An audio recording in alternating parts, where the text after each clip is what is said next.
Hey there, and welcome to Crime for Sleep. I know you're having trouble falling asleep, so let me keep you company with true crime stories from around the world. Before we dive in, I'm curious, where did you first hear this one? If you enjoy these stories, don't forget to like, comment, and subscribe. Now get comfortable, and let's get into tonight's case. Crime 1, I signed the lease, packed my things, and moved in that same day. The place looked lived in, slightly too lived in. A coffee cup still sat in the sink, and there were dents in the couch cushions like someone had just gotten up. I brushed it off as poor cleaning. But that night I heard floorboards creaking upstairs. The room above mine wasn't listed in the floor plan. I climbed the narrow staircase, heart pounding, and opened the door. Empty except for a sleeping bag and a camera facing the bed I had just slept in. The memory card had hundreds of videos, every one of me. The rental agent's business card felt different between my fingers when I found it again, thinner paper than I remembered, slightly yellowed at the edges.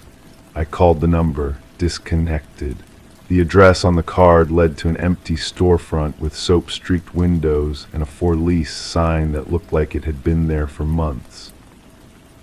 I scrolled through the videos on that memory card, my stomach turning with each file. There I was, unpacking boxes, changing clothes, sleeping. The timestamp started 3 days before I'd even seen the apartment listing online. Someone had been filming an empty room, waiting. The camera angle was perfect, positioned exactly where someone would place it if they knew precisely which bed I'd choose, which side I'd sleep on. The landlord's signature on my lease was neat, careful cursive, but when I compared it to the rental agreement from my previous place, the handwriting was identical. Same loops, same pressure, same peculiar way of crossing the T in the middle rather than the end. I'd lived in 5 different apartments over the past 4 years. 5 different landlords, 5 different signatures, all the same hand. My neighbors were friendly enough, but their stories didn't align. The woman next door insisted the apartment had been empty for months, yet the man across the hall mentioned seeing lights on every night for weeks. When I pressed him for details, his eyes shifted away from mine. He mumbled something about being mistaken, about working nights and not paying attention to much of anything. I found receipts in the kitchen drawer I'd never opened, groceries purchased while I was at work, items I didn't eat, brands I'd never buy. The dates spanned the entire month I'd been living there. Someone was shopping for this house, stocking it while I was away. The handwriting on the shopping lists matched the rental agreements perfectly. The sleeping bag upstairs smelled like laundry detergent, the kind with fabric softener built in. Fresh. It had been washed recently, maybe even that morning. I pressed my face into the fabric and recognized something familiar, my own detergent, the expensive brand I bought because of my sensitive skin. Someone had been using my washing machine, cleaning their things with my supplies, making themselves comfortable in my space. I started taking different routes home from work, varying my schedule, hoping to catch whoever was coming and going. But the videos kept appearing on new memory cards I'd find in strange places, tucked behind books I'd never moved, taped under furniture I rarely used. Each card contained footage from angles I hadn't discovered yet. Cameras hidden in air vents, behind picture frames, inside fake electrical outlets that looked perfectly normal until you knew to look closer. The phone calls started soon after, my number calling my number. When I answered, I heard my own voice talking to someone I couldn't hear, conversations I didn't remember having. Background noise that sounded like my apartment, the specific creak of my bedroom floor, the hum of my refrigerator, the way sound carried from my bathroom down the hall. But I was alone when these conversations happened. I was always alone. I hired someone to sweep the apartment for surveillance equipment. He found devices I couldn't have imagined, tiny cameras disguised as screw heads, microphones built into light switches, recording equipment hidden inside walls that would have required construction knowledge to install. The work was professional, expensive, planned. This wasn't some amateur stalker situation. This was someone with resources, someone with access, someone who'd been watching me long before I ever saw this apartment. The breakthrough came when I found the storage unit key taped inside my medicine cabinet. The unit was registered to my name, paid for with automatic withdrawals from my bank account going back 8 months. Inside were boxes of photographs, thousands of them, documenting my daily routines across multiple apartments, multiple cities. Pictures of me grocery shopping, walking to work, sitting in coffee shops I'd visited once and forgotten about. Someone had been following me, studying me, preparing for this moment when I'd move into their carefully prepared space. The most disturbing box contained architectural plans, floor plans for every apartment I'd lived in, detailed measurements, notes about my habits written in that same careful handwriting. Which rooms I used most, which windows I preferred to keep open, where I liked to sit when I ate breakfast. The plans for my current apartment showed modifications, walls moved, rooms added, sight lines calculated with mathematical precision. I confronted my previous landlords, tracking down their real contact information through property records. 3 of them had no memory of renting to me. The 4th seemed genuinely confused, insisting he'd sold that building years ago and had never managed individual units. The 5th, the one from my apartment 2 moves ago, listened to my questions with an expression I couldn't read. When I finished talking, he asked if I was feeling all right, if I'd been having trouble sleeping lately. The medical records I requested from my doctor showed prescriptions I didn't remember getting filled, medications for anxiety and sleep disorders that would explain gaps in my memory, times when I felt unusually tired or disoriented. The pharmacy confirmed the prescriptions had been picked up regularly, always by someone matching my description, always paid for with my insurance card. I stopped sleeping in my bedroom and started sleeping on the couch, but the cameras found me there too. I'd wake up to find my hair arranged differently, my clothes adjusted in ways I hadn't left them. Sometimes there were indentations in the cushions beside me, as if someone had been sitting there while I slept. The final memory card contained footage I recognized but couldn't place, me having conversations with someone just outside the camera's view, agreeing to things I didn't remember agreeing to, signing documents I'd never seen before. In the videos I looked relaxed, comfortable, like I was talking to someone I trusted completely, but my eyes looked different, unfocused, compliant. I packed everything and left that night, but as I drove away, I realized I didn't know where I was going. The GPS in my car was programmed with an address I didn't recognize, a route that felt familiar despite leading somewhere I'd never consciously chosen to go. My hands knew which turns to make before the navigation system announced them. The new apartment I found myself renting had the same layout as the one I'd just left. Same kitchen configuration, same bathroom placement, same bedroom with the same view from the same window. The lease was already signed, the deposit already paid, my name already on the mailbox in handwriting that looked exactly like mine but felt foreign under my fingertips. I haven't found the cameras yet, but I know they're here. I can feel them in the walls, behind the mirrors, watching me settle into routines that feel both new and impossibly familiar. Sometimes I catch myself having conversations with someone I can't see, making plans I don't remember agreeing to.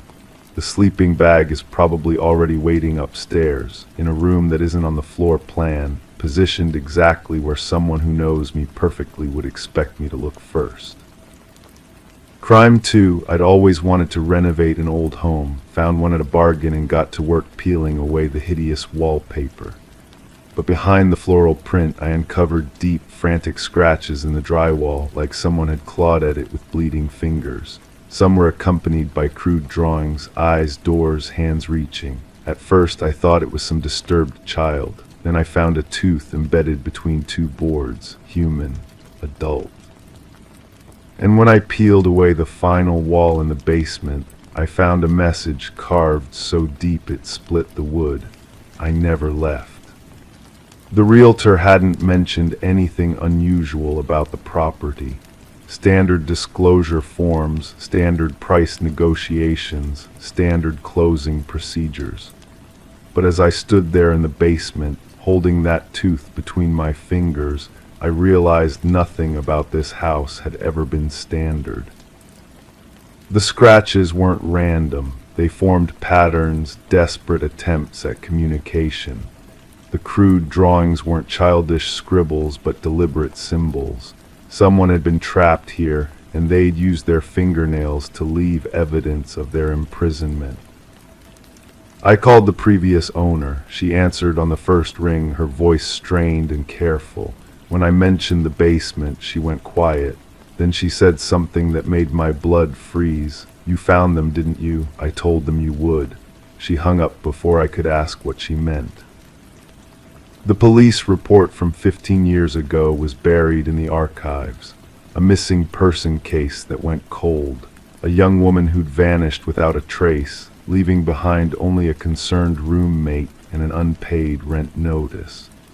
The investigating officer had noted that the woman's ex-boyfriend owned several properties but had solid alibis for the night she disappeared. I found his name in the property records. He'd owned my house for 3 years before selling it to the woman who'd just hung up on me. The sale had been quick, well below market value, and the buyer had never lived in the house herself. She'd rented it out to tenants who never stayed long. The basement had been renovated during his ownership. New drywall, fresh paint, wallpaper installed by professional contractors. But they'd worked fast, covering up whatever was underneath without removing it first. That's how the scratches had been preserved, hidden behind layers of decorative paper and paste. I began reaching out to the former tenants. Most didn't want to talk, but one family agreed to meet me. They lived in the house for 6 months before breaking their lease. The mother told me about the sounds at night, scratching noises that seemed to come from inside the walls. Her daughter had nightmares about a woman who couldn't find her way out of the basement. The scratches told a story if you knew how to read them. Days marked in groups of 5, like a prisoner counting. Messages that grew more desperate as they progressed down the wall. The final words, carved so deep they damaged the wood framing, spelled out locations within the house where other evidence might be hidden. Behind the kitchen cabinet, I found a small hole in the wall containing a rolled-up piece of paper. The handwriting was shaky, written in what looked like dried blood. It contained a single sentence: "He brings food but won't let me leave." The ex-boyfriend still lived in the area. I found his address through public records and drove past his house. He'd expanded since owning my property, buying up several other homes that he fixed up and sold quickly, always below market value, always to buyers who didn't ask too many questions. I started calling these buyers, pretending to be interested in their experiences with home renovation. 3 of them mentioned finding strange things during their renovations. Old personal belongings left behind, rooms that had been sealed off, basement areas that had been recently modified. None of them had reported these discoveries to authorities. The tooth I'd found wasn't evidence of violence, it was evidence of time. Someone had been kept in that basement long enough for their teeth to fall out from malnutrition and stress. The scratches weren't made in panic, but in desperate patience, someone marking the passing of days and leaving messages for whoever might eventually find them.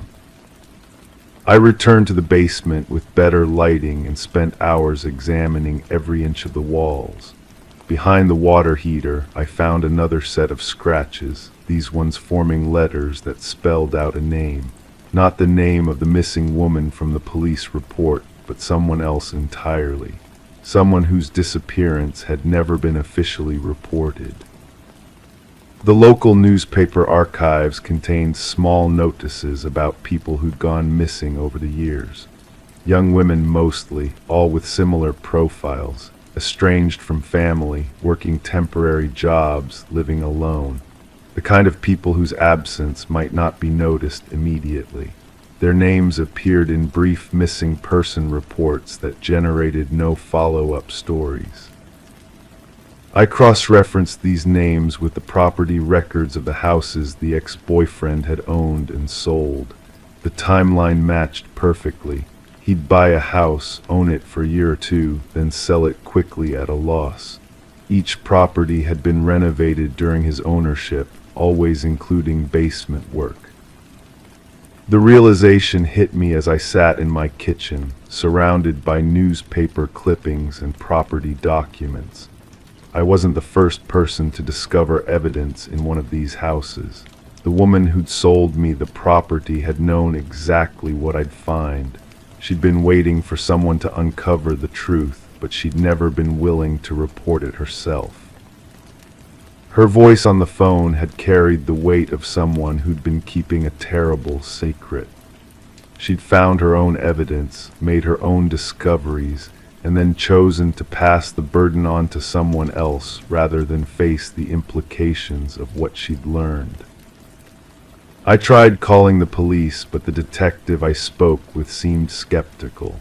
Cold cases were difficult to reopen without new physical evidence, and scratches on a wall didn't constitute proof of a crime. The tooth could have come from anywhere, could have been planted by someone seeking attention. Without a body, without a witness, without concrete proof of wrongdoing, there was little they could do. But I knew what I'd found. The evidence was overwhelming, even if it wouldn't hold up in court. Someone had been systematically abducting and confining women, using his real estate investments as temporary prisons. The houses were perfect cover, legitimate business transactions that provided access to isolated properties where screams wouldn't be heard. The scratches in my basement weren't cries for help. They were testimony, left by someone who knew she might never be found but refused to disappear without leaving proof of what had happened to her. The crude drawings weren't random marks but deliberate symbols, a primitive language designed to communicate across time to whoever might eventually uncover her hiding place. Standing in that basement, surrounded by the physical evidence of someone's final desperate hope, I understood that I'd become more than just a homeowner who'd stumbled onto something disturbing. I'd become the person responsible for deciding what to do with knowledge that couldn't be proven but couldn't be ignored. The house sits empty now while I figure out what comes next. The renovations are on hold, the walls stripped bare, the evidence preserved but leading nowhere official. Sometimes I stand in the basement and run my fingers over those desperate scratches, wondering about the person who made them and whether they ever really believed someone would find them. The ex-boyfriend continues buying and selling houses. The pattern continues, the timeline unbroken. And somewhere in the city, behind the wallpaper of another renovated basement, someone else might be leaving their own desperate messages, carving their own testimony into the walls, hoping that someday someone will care enough to look. Crime 3, I write fiction, at least I did, until one morning I got an envelope with no return address. Inside was a photograph, blurred, violent, graphic, a body. I assumed it was some sick prank until I saw the exact same photo on the evening news a week later. Same scene, same angle, but the image on TV had been cropped. My version showed the full frame, including a figure standing in the corner, me, wearing the same clothes I had on the day the envelope arrived. Now the police think I'm involved, but I didn't kill anyone. I think I was being filmed. The photograph felt different in my hands each time I picked it up. The texture was wrong somehow, like it had been handled by someone with sweaty palms. I could smell something metallic when I held it close, not the usual chemical scent of developing solution, but something sharper, more organic. I kept staring at the figure in the corner. The posture was mine, unmistakably. The way I stand when I'm nervous, weight shifted to one foot, shoulders slightly hunched. Even the way my hair fell across my forehead matched exactly how it looked that morning when I checked the mirror before going to get coffee. The detective who came to my door had tired eyes and coffee breath. She spread copies of my phone records across my kitchen table like playing cards. Her fingers were stained with ink, and she kept clicking her pen in a rhythm that made my skin crawl. The sound echoed in the small space between us as she asked about my whereabouts, about people I knew, about cameras I might have noticed. I told her I didn't remember being at that location. The scene in the photograph showed what looked like an abandoned warehouse, concrete floors stained with something dark, windows boarded up with plywood. But as I described what I could see, something nagged at me. The smell in my apartment that morning when I found the envelope. It had been faint but persistent, like dust and metal and something else I couldn't identify. She asked me to walk her through my routine. I explained how I spend most days writing, how I take the same route to the coffee shop, how I notice the same faces on the street. But as I spoke, I realized there were gaps, moments where I would find myself somewhere without remembering the walk there. Conversations I could only partially recall. The detective left her card on my table. The paper felt thick between my fingers, and I noticed a small coffee stain near the bottom corner. After she left, I sat in the silence of my apartment, listening to the sounds from neighboring units. Footsteps above me, muffled voices through thin walls, the hum of appliances. Everything felt amplified, like my hearing had been sharpened by fear. I started retracing my steps from that day. The envelope had arrived on my doorstep, no postal markings, just my name written in block letters with blue ink. The handwriting looked familiar, but I couldn't place it. I walked to the coffee shop, following the same path I always took, paying attention to every doorway, every alley, every place someone might position a camera. The barista recognized me but seemed nervous. Her hands shook slightly as she made my drink, and she avoided eye contact.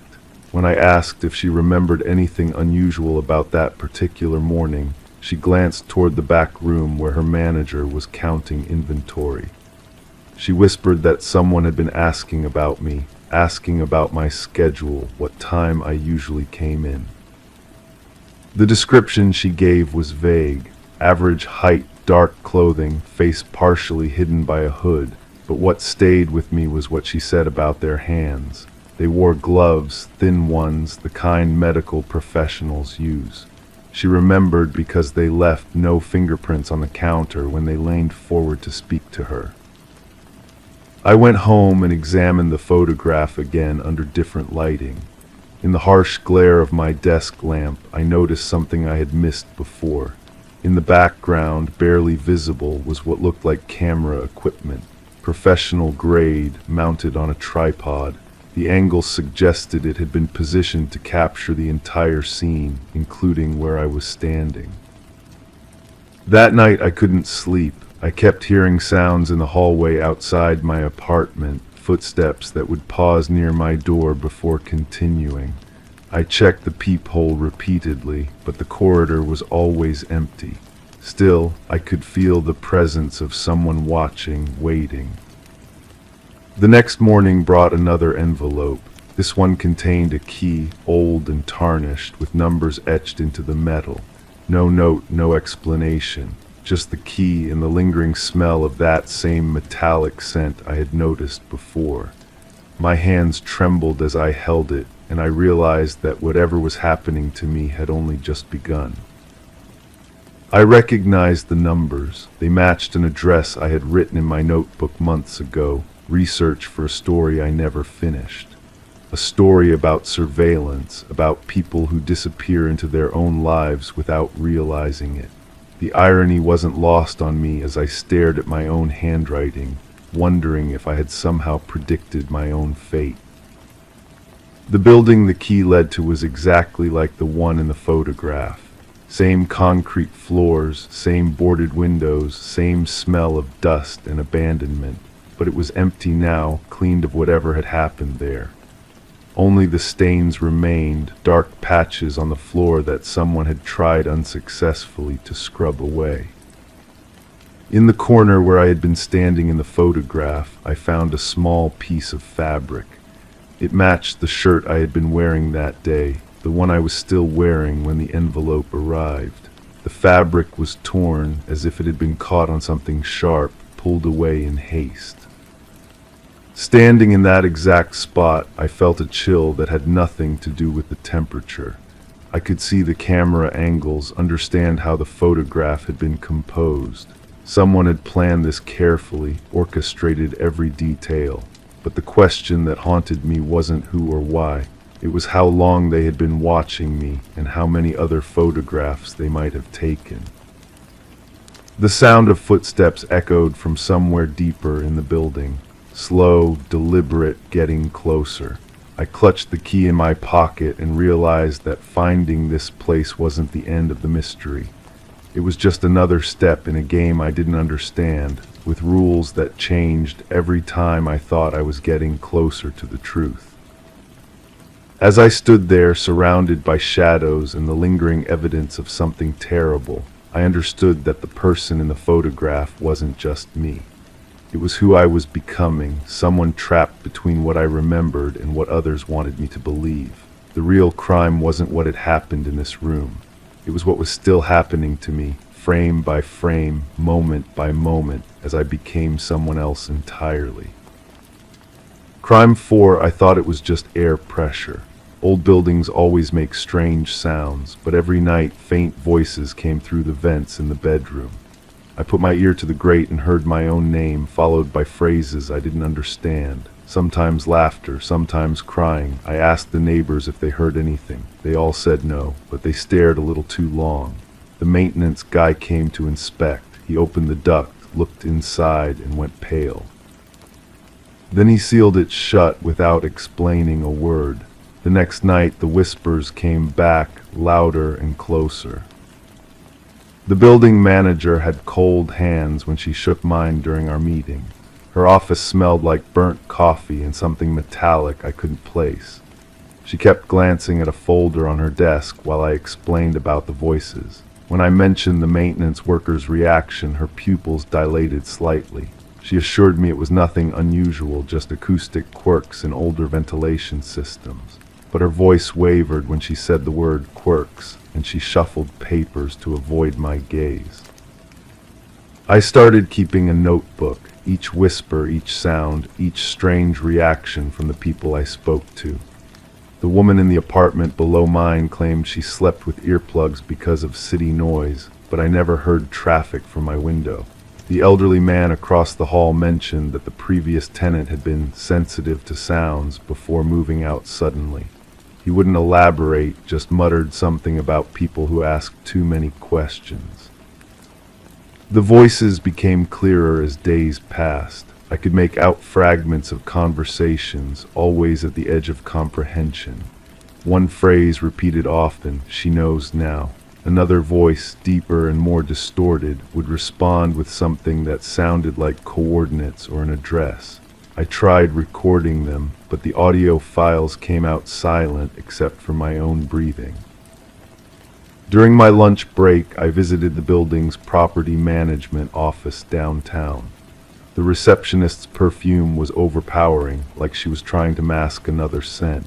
When I asked about the building's history, she pulled out a thick file and started reading from it mechanically. Built in the 70s, renovated twice, standard tenant turnover. But her finger traced certain lines while skipping others, and I caught glimpses of red stamps and handwritten notes in the margins. I requested to see the full file. She claimed privacy laws prevented disclosure, but her hands trembled as she closed the folder. Before leaving, I noticed a newspaper clipping tucked inside the back cover. The headline was partially visible. Missing person investigation continues in downtown. The date was recent. That evening, I pressed my ear against different vents throughout my apartment. The voices seemed to follow me, always coming from whichever vent I wasn't listening to. In the bathroom, I heard what sounded like sobbing. In the kitchen, urgent whispers about the package, and before they find out. The living room vent carried the sound of someone breathing heavily, as if running or hiding. I called the maintenance worker directly. His voice was strained when he answered, and background noise suggested he was in a moving vehicle. He agreed to meet at a coffee shop several blocks away from the building. When he arrived, his work uniform was wrinkled and he kept checking his phone. His story came out in fragments. During the inspection, he'd found more than dust in the ductwork, personal items, recent ones. Things that shouldn't be there unless someone had been using the ventilation system to move between apartments. He pulled out his phone and showed me a photo before quickly deleting it. In the brief moment I saw it, there was a small pile of objects, jewelry, identification cards, and what looked like pieces of torn fabric. He whispered that he'd reported it to his supervisor, who told him to seal the vent and forget what he'd seen. When he pressed for more information, he was reassigned to a different building across town. The coffee shop felt too warm suddenly. The maintenance worker's hands shook as he stirred sugar into his cup. He mentioned that 3 other tenants had complained about voices in the vents over the past year. All had moved out within weeks of making their first complaint. He didn't know where they'd gone, only that their lease terminations had been processed unusually quickly. Back in my apartment, I examined the sealed vent grate more carefully. The screws were newer than the ones on other vents, and there were scratch marks around the edges that looked deliberate. Using a flashlight, I could see that the ductwork continued beyond the sealed section, connecting to other parts of the building in ways that didn't match the original blueprints I'd found online. I started mapping the building's layout, comparing it to the sounds I heard through different vents. The voices seemed to move in patterns, following routes that suggested someone knew the ventilation system intimately. Sometimes I heard what sounded like objects being dragged through the ducts. Other times, the scraping of metal against metal, as if someone was modifying the passages. The building manager called unexpectedly, asking if I was satisfied with the repairs to my ventilation system. When I mentioned I hadn't requested any repairs, she paused for a long moment before claiming there had been a miscommunication. She offered to transfer me to a different unit at a reduced rent, available immediately. The urgency in her voice was unmistakable. I declined the transfer and started paying closer attention to my neighbor's routines. The woman below me left at irregular intervals, always carrying the same large bag. The elderly man across the hall received frequent visitors who stayed for very short periods. None of them ever used the main entrance when leaving. I began to suspect that the building's layout included access points I hadn't discovered. One evening, while listening to the vents, I heard my own voice played back to me. Conversations I'd had with the building manager, the maintenance worker, even phone calls I'd made from inside my apartment. Someone had been recording everything. The playback was followed by discussions about the problem and permanent solutions. I started sleeping with my ear pressed against the bedroom vent. The voices were clearest just before dawn, when the building was supposedly empty. I learned names, though I couldn't connect them to faces. I heard references to the collection and disposal methods that made my skin crawl. Most disturbing were the casual discussions about previous tenants, described like items in an inventory. The next morning, I found an envelope slipped under my door. Inside was a lease termination notice citing violation of building quiet hours and other infractions I'd never committed. The signature was illegible, but the letterhead matched the property management company. At the bottom, someone had handwritten, "Some sounds are better left unheard." I packed essentials and prepared to leave, but the voices in the vents became frantic. They pleaded with me not to go, warned me about what happens to those who know too much, and begged me to help them. For the first time, I recognized one of the voices. It belonged to a former tenant I'd met briefly in the lobby weeks earlier, someone who'd mentioned planning to move out soon. Standing in my empty apartment, surrounded by boxes, I realized the whispers had never been coming from outside. They were coming from inside the walls themselves. The building wasn't just harboring secrets, it was preserving them. And I was about to become the newest voice in the vents, warning the next tenant about sounds they should pretend not to hear. The maintenance worker's phone number had been disconnected. The building manager's office was permanently closed. Even the property management company seemed to have vanished from official records. But the voices in the vents continued, growing stronger each night, calling my name with increasing desperation. I still live here, I still listen. And sometimes, when new tenants move in, I add my own whispers to the chorus, hoping someone will finally hear what we're all trying to say. Crime 5, I was walking through the overgrown section of the cemetery when I saw a fresh stone gleaming among the moss and vines.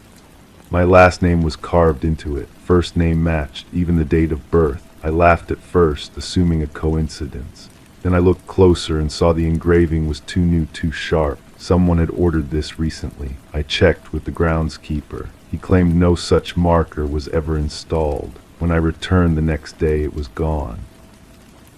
But the dirt beneath it had been disturbed. Something or someone had been buried, and now I feel watched.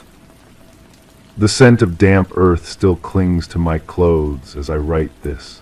That morning changed everything. I had gone to the cemetery to clear my head after another sleepless night, choosing the path that winds through the forgotten section where weeds choke the older graves. The air was thick with the smell of decay and morning mist. I stopped walking when I saw it. The headstone sat perfectly aligned with the others, but its surface caught the weak sunlight like polished glass. Every letter was crisp, freshly carved. The granite was a shade darker than the weathered stones around it, and when I ran my fingers across the surface, I could feel the sharp edges where the chisel had worked recently. My hands started trembling as I traced my own name with my fingertip. The birth date was exact down to the day, but there was no death date, just a blank space waiting to be filled. I pulled out my phone and took pictures from every angle. The lens kept fogging up from my rapid breathing. I had to wipe it clean 3 times before getting clear shots. When I looked at the images later, they showed nothing but empty ground and overgrown weeds. The camera had captured something different than what my eyes had seen. The groundskeeper was hosing down a section of newer graves when I found him. He was an older man with dirt permanently embedded under his fingernails and the kind of weathered face that comes from decades of outdoor work. His name tag read simply, "Maintenance." "Excuse me," I said, my voice catching slightly. "I need to ask about a headstone in the old section." He turned off the water and looked at me with tired eyes. "What about it?"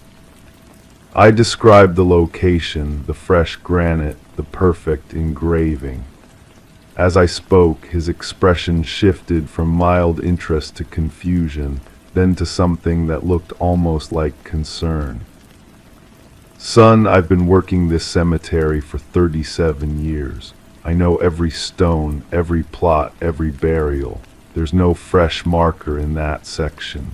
Haven't been any new installations there in over a decade." I showed him the photos on my phone. He squinted at the screen, then looked at me like I might be suffering from heat exhaustion. These just show weeds and old graves, nothing new. That night I couldn't sleep. I kept thinking about the way the stone had felt under my hands, cold and real and permanent. I remembered the sound my shoes had made on the gravel as I walked around it, the way the morning light had reflected off its polished surface.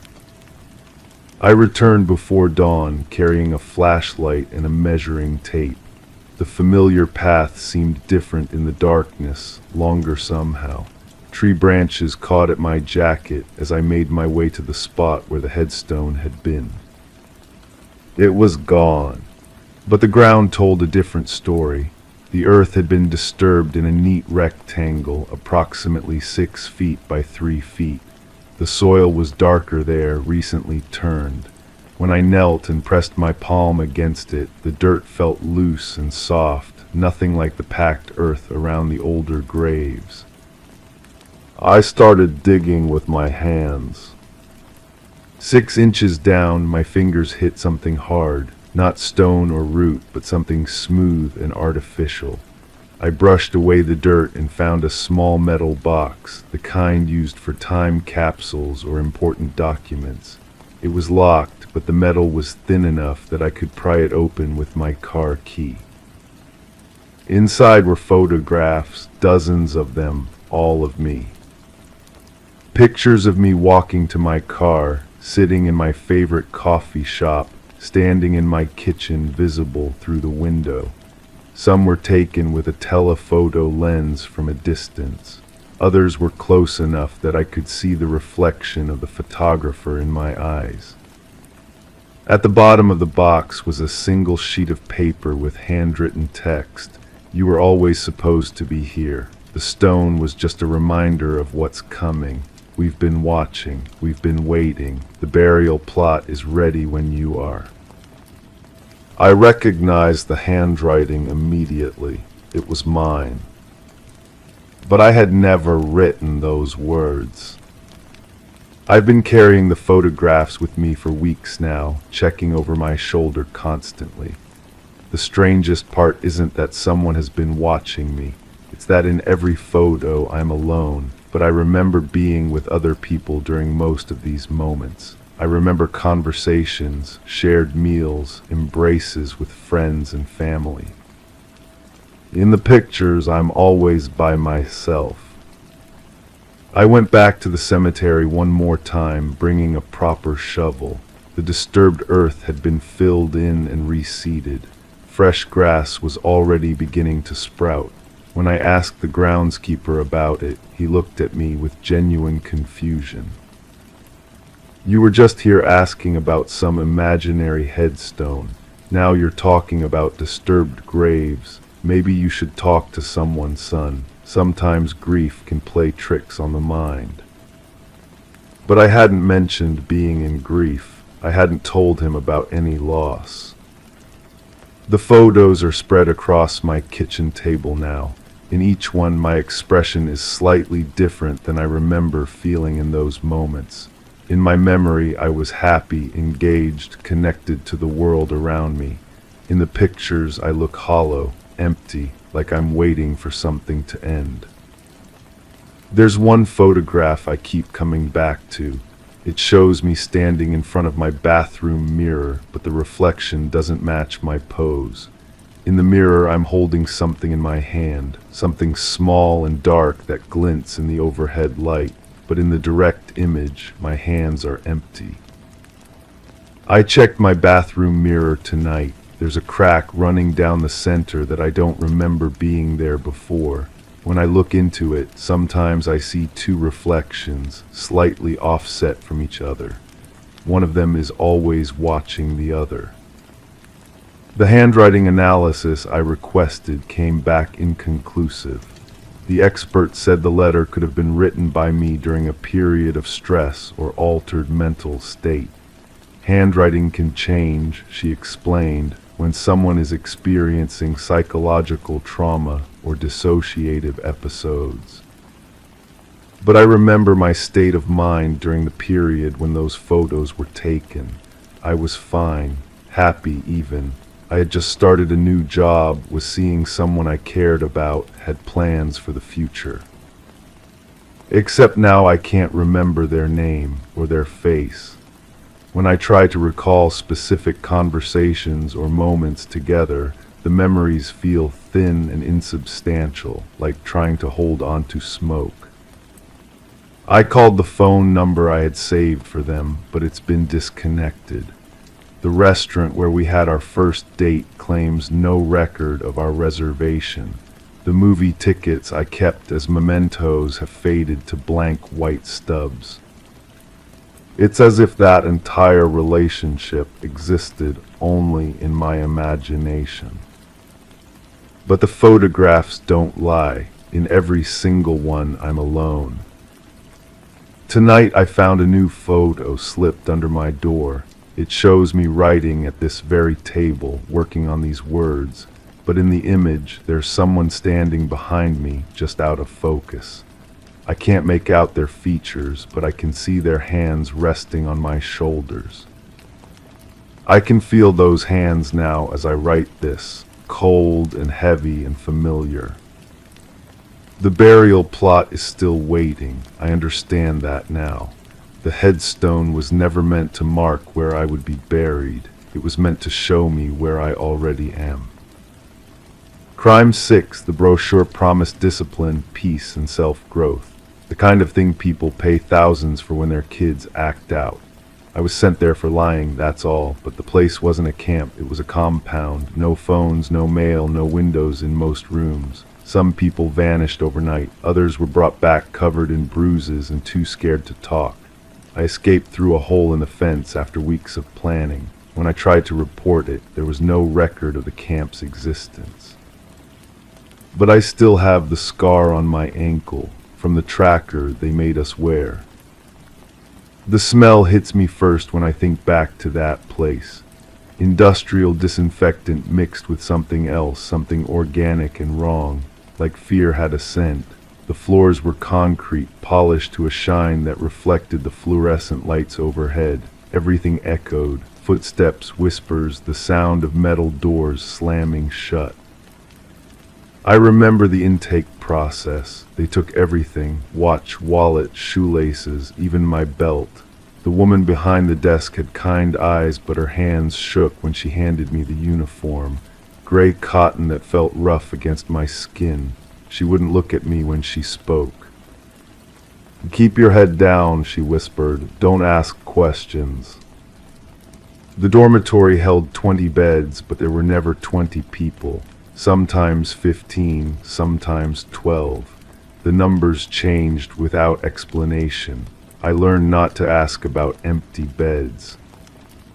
The boy in the bunk next to mine arrived the same day I did.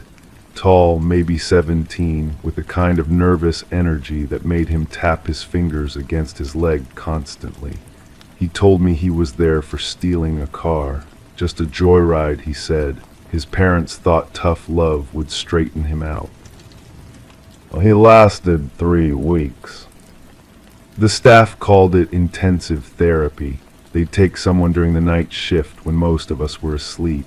You'd hear the footsteps, the quiet conversation, the rustle of blankets being pulled back, then silence. The person would return different, quieter.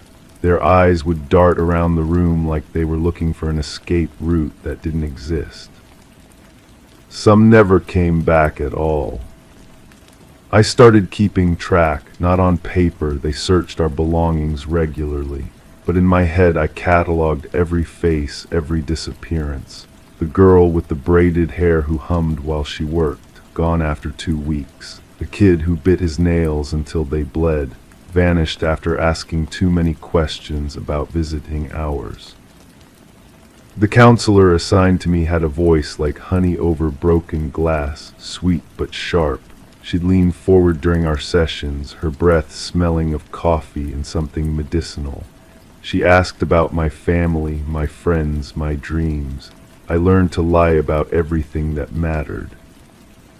Honesty is the first step toward healing, she'd say. writing notes in a file that grew thicker with each session. But honesty was dangerous here. I watched what happened to the ones who trusted too easily. They'd share their fears, their secrets, their shame. Then they'd disappear into the restricted wing, the part of the compound where unauthorized personnel weren't allowed. The restricted wing had no windows. I could see it from the exercise yard, a concrete block that seemed to swallow sound. Sometimes you'd hear things from inside, not screams, nothing that dramatic, just voices, high and urgent, then silence that felt heavier than the building itself. I befriended one of the kitchen staff. She was older, maybe 50, with graying hair and calloused hands. She'd slip me extra food sometimes, or let me help with inventory. During one of these sessions, she mentioned the supply orders. "Funny thing," she said, counting cans of soup.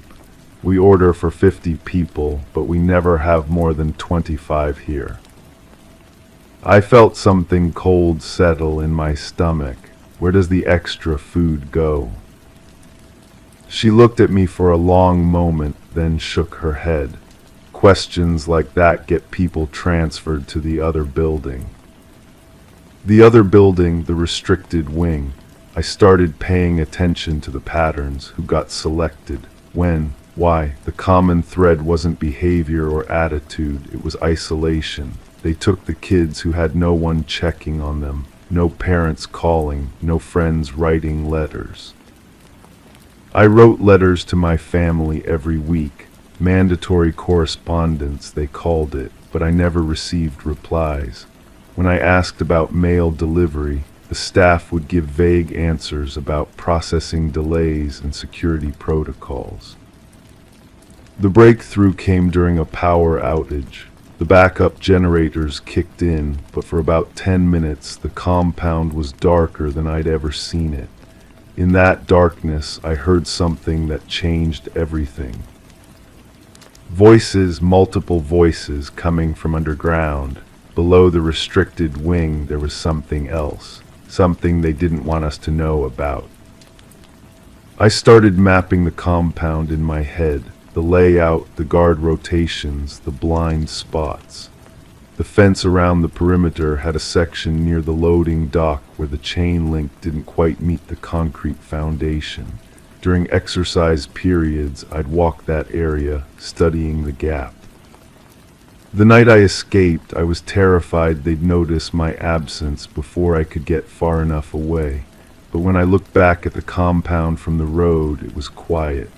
No alarms, no searchlights, like they expected people to disappear. The police station was a small building with fluorescent lights and coffee-stained carpet. The officer on duty listened to my story with the kind of patience that felt rehearsed. He took notes, asked for details, promised to investigate. 3 days later, he called me back. "There's no record of any rehabilitation facility at that address," he said. "The property is listed as vacant land, has been for years." I drove back to the location.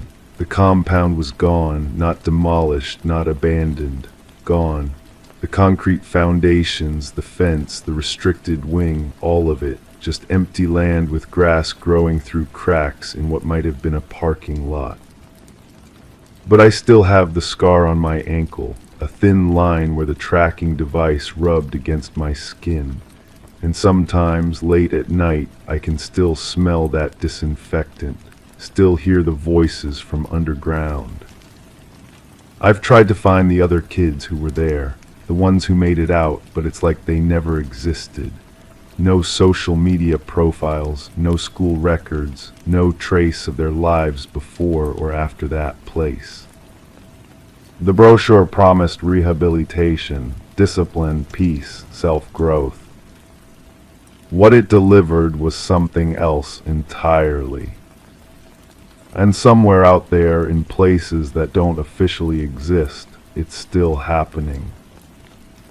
Crime 7. I was hiking deep into the woods when I stumbled across a rusted mailbox nailed to a dead tree. Out of place, out of time, curious, I opened it. Inside were dozens of yellowing letters, each written in shaky handwriting. They weren't love notes, they were confessions, detailed accounts of crimes, arson, kidnapping, even murder. Some letters were decades old, others were recent. The strangest part, many were signed with just one word: forgiven.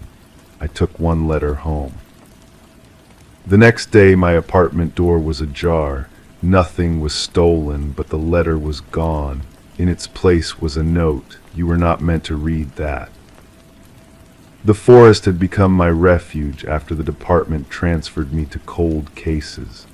20 years of active duty, and suddenly I was relegated to filing reports on crimes that would never see trial. But that mailbox changed everything. The metal felt cold against my palm, and the hinges screamed as they opened. The smell hit me first, musty paper mixed with something metallic, almost like dried blood. Each confession was written on different paper, some on notebook sheets torn from spiral bindings, others on expensive letterhead, and a few on napkins with coffee stains. The handwriting varied wildly, from careful cursive to desperate scrawls that barely formed words, but the content remained consistently disturbing. One letter described a house fire that killed 3 people. Another detailed the kidnapping of a young woman from a parking garage. The descriptions were too specific, too detailed to be fiction. I photographed every letter before taking one home. The chosen confession was written on cream-colored stationery, the kind used for formal invitations. It described a hit-and-run accident involving a pedestrian on a rainy evening. The writer had been drinking, speeding through residential streets when they felt the impact. They never stopped, never reported it. The letter ended with the same signature I'd seen on others: forgiven. That night I couldn't sleep. The letter sat on my kitchen table like a living thing, demanding attention. I found myself reading it repeatedly, memorizing every curve of the handwriting, every spelling mistake. The paper felt expensive between my fingers, slightly textured, the kind wealthy people used for personal correspondence. But the confession itself was raw, desperate, filled with guilt that seemed to seep through the ink. The next morning brought that violation I mentioned. My apartment door hung open just enough to let cold air seep through. Nothing valuable was missing. My television, laptop, and wallet remained untouched, but the letter had vanished. In its place, that simple note written in block letters: you were not meant to read that. The handwriting was different from any I'd seen in the mailbox, controlled and deliberate. I returned to the forest daily after that. The mailbox remained, still nailed to that same dead tree, but it was empty. No new confessions appeared. I began questioning my memory, wondering if I'd imagined the whole thing. But the photographs on my phone proved otherwise. Dozens of images showing detailed confessions of serious crimes. My research began with missing persons reports and unsolved cases from the surrounding area. The hit-and-run confession matched an incident from 6 years ago. A woman in her 30s had been found dead on a residential street during a storm. No witnesses, no suspects, no resolution. The case file was thin, barely 10 pages of reports and witness statements that led nowhere. Other confessions corresponded to real cases with disturbing accuracy. The house fire had occurred 12 years ago, ruled accidental despite suspicious circumstances.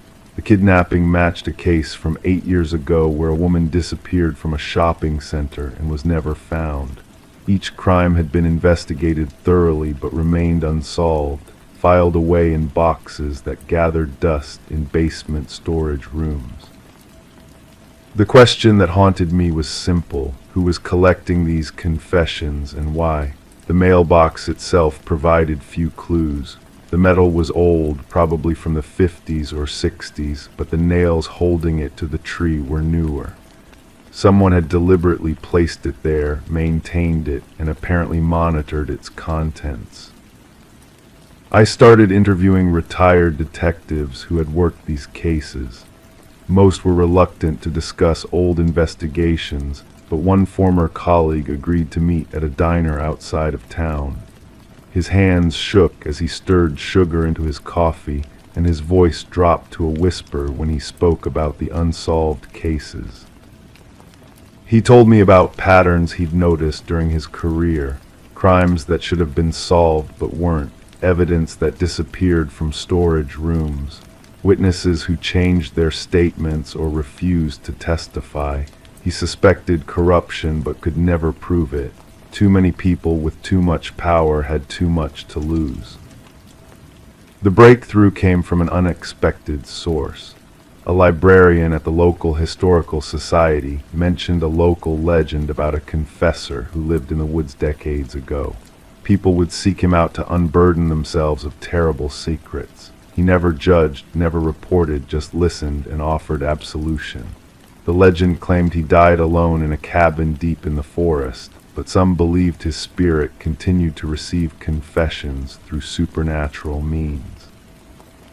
I didn't believe in ghosts, but I was beginning to understand that someone very much alive was facilitating this confession system.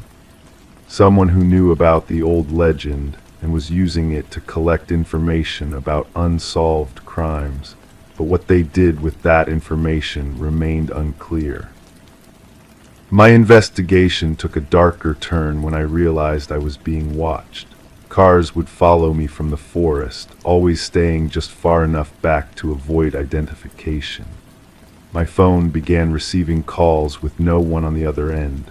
Someone had been in my apartment multiple times, never taking anything but leaving subtle signs of their presence.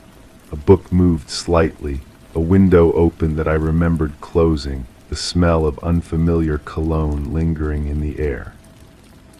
The final piece of the puzzle came from an unexpected confession, not from the mailbox, but from someone much closer to the investigation than I'd realized. During a late-night stakeout near the forest, my former colleague called me. His voice was different, strained, almost broken. He told me about the confession system he'd created after retiring from the force. Too many criminals had escaped justice because of technicalities, corruption, or simple incompetence. He'd used the old legend as cover, encouraging guilty parties to confess their crimes to the mailbox in the woods. But he wasn't interested in justice in the traditional sense. He was interested in control. The confessions gave him power over the guilty. He could blackmail them, manipulate them, or simply watch them suffer under the weight of their secrets. Some paid him money to keep quiet, others performed favors. A few simply disappeared entirely, though he claimed no responsibility for their fate. But the system had grown beyond his control. Other people had learned about the mailbox. Some left false confessions to muddy the waters. Others used it to confess crimes they'd only imagined committing. The line between real guilt and psychological fantasy had blurred beyond recognition. As he spoke, I realized the full scope of what had been happening. The confession system wasn't about justice or redemption. It was about power and control exercised by someone who'd been frustrated by the limitations of legal justice. But it was also about something darker, the human need to confess, to be forgiven, to transfer guilt to someone else. The conversation ended with him telling me to stop investigating. The system was bigger than I understood, involving people with resources and connections I couldn't imagine. Some of the confessions came from very powerful individuals who would do anything to keep their secrets buried. My safety, he claimed, depended on my willingness to forget what I discovered. But forgetting isn't that simple. The photographs remain on my phone, evidence of crimes that may never see justice through traditional channels. The confession system continues to operate, though I no longer visit the forest. Sometimes I wonder if my own investigation has become part of the system, another secret that someone else now controls. The mailbox is still there, nailed to that dead tree, collecting confessions from people who need to believe that someone, somewhere, offers forgiveness for the unforgivable. Whether that forgiveness is real or simply another form of manipulation remains unclear. Perhaps that ambiguity is the point. I've written my own confession now, documenting everything I discovered about the system and the people behind it, but I haven't decided what to do with it. The mailbox waits in the woods, ready to receive one more secret, one more burden that might be too heavy for one person to carry alone. The question that haunts me now isn't who was behind the confession system, but whether I've become part of it. Whether my investigation was directed by the same forces that created the mailbox in the first place. Whether I was meant to discover exactly what I discovered, learn exactly what I learned. Some secrets, once uncovered, reveal that the uncovering itself was planned. Some confessions are written before the crime is even committed. And sometimes the person seeking truth discovers they were never really seeking truth at all. They were seeking permission to become part of the system they thought they were investigating. The mailbox remains in the forest, patient and waiting, ready for the next confession, the next secret, the next person who needs to believe that forgiveness is possible for the unforgivable. Whether I'll be the one to deliver it or receive it remains to be seen. Crime 8. After the robbery across town, the news showed a sketch of the suspect. I laughed, same jawline, same eyes, same scar on the cheek. My phone buzzed non-stop. Friends, coworkers, even my landlord thought it was a joke, but the police didn't. They knocked on my door with questions I couldn't answer. Security footage showed someone with my build, my gait, but I was nowhere near the scene. Then I found clothing in my hamper I didn't recognize, dark hoodie, gloves, shoes 2 sizes too big. I live alone, I lock my door, so who's been dressing like me? The detective across from me had tired eyes and coffee breath. She slid photographs across the metal table, each one a freeze frame from different cameras. The figure in each image walked with purpose, shoulders hunched forward in that particular way I've carried myself since childhood. My mother used to tell me to stand straighter, but old habits carved themselves deep. "We need you to walk through your day again," she said, her pen hovering over a yellow notepad. "Start from when you woke up." I repeated the same routine I'd told them twice already. Coffee at the kitchen counter, news on my laptop, shower, work from home until late afternoon. My neighbor's dog barking at delivery trucks, the familiar creak of my apartment building settling. Normal sounds of a normal day, except someone wearing my face had been 3 miles across town, sliding a note to a bank teller. The clothing haunted me more than the questions. That evening I pulled each item from my hamper again. The hoodie smelled wrong, not like my detergent, but something metallic and sharp. The gloves were leather, expensive, the kind I'd never buy for myself. I held them up to the light, searching for some explanation written in their creases. My phone rang. The caller ID showed my sister's name, but when I answered, the voice was mine. "Stop looking for answers you won't like," it said, then hung up. My hands shook as I played back the recording on my voicemail app. The tone, the inflection, even the slight rasp from years of smoking in college, it was perfect. But I hadn't called her.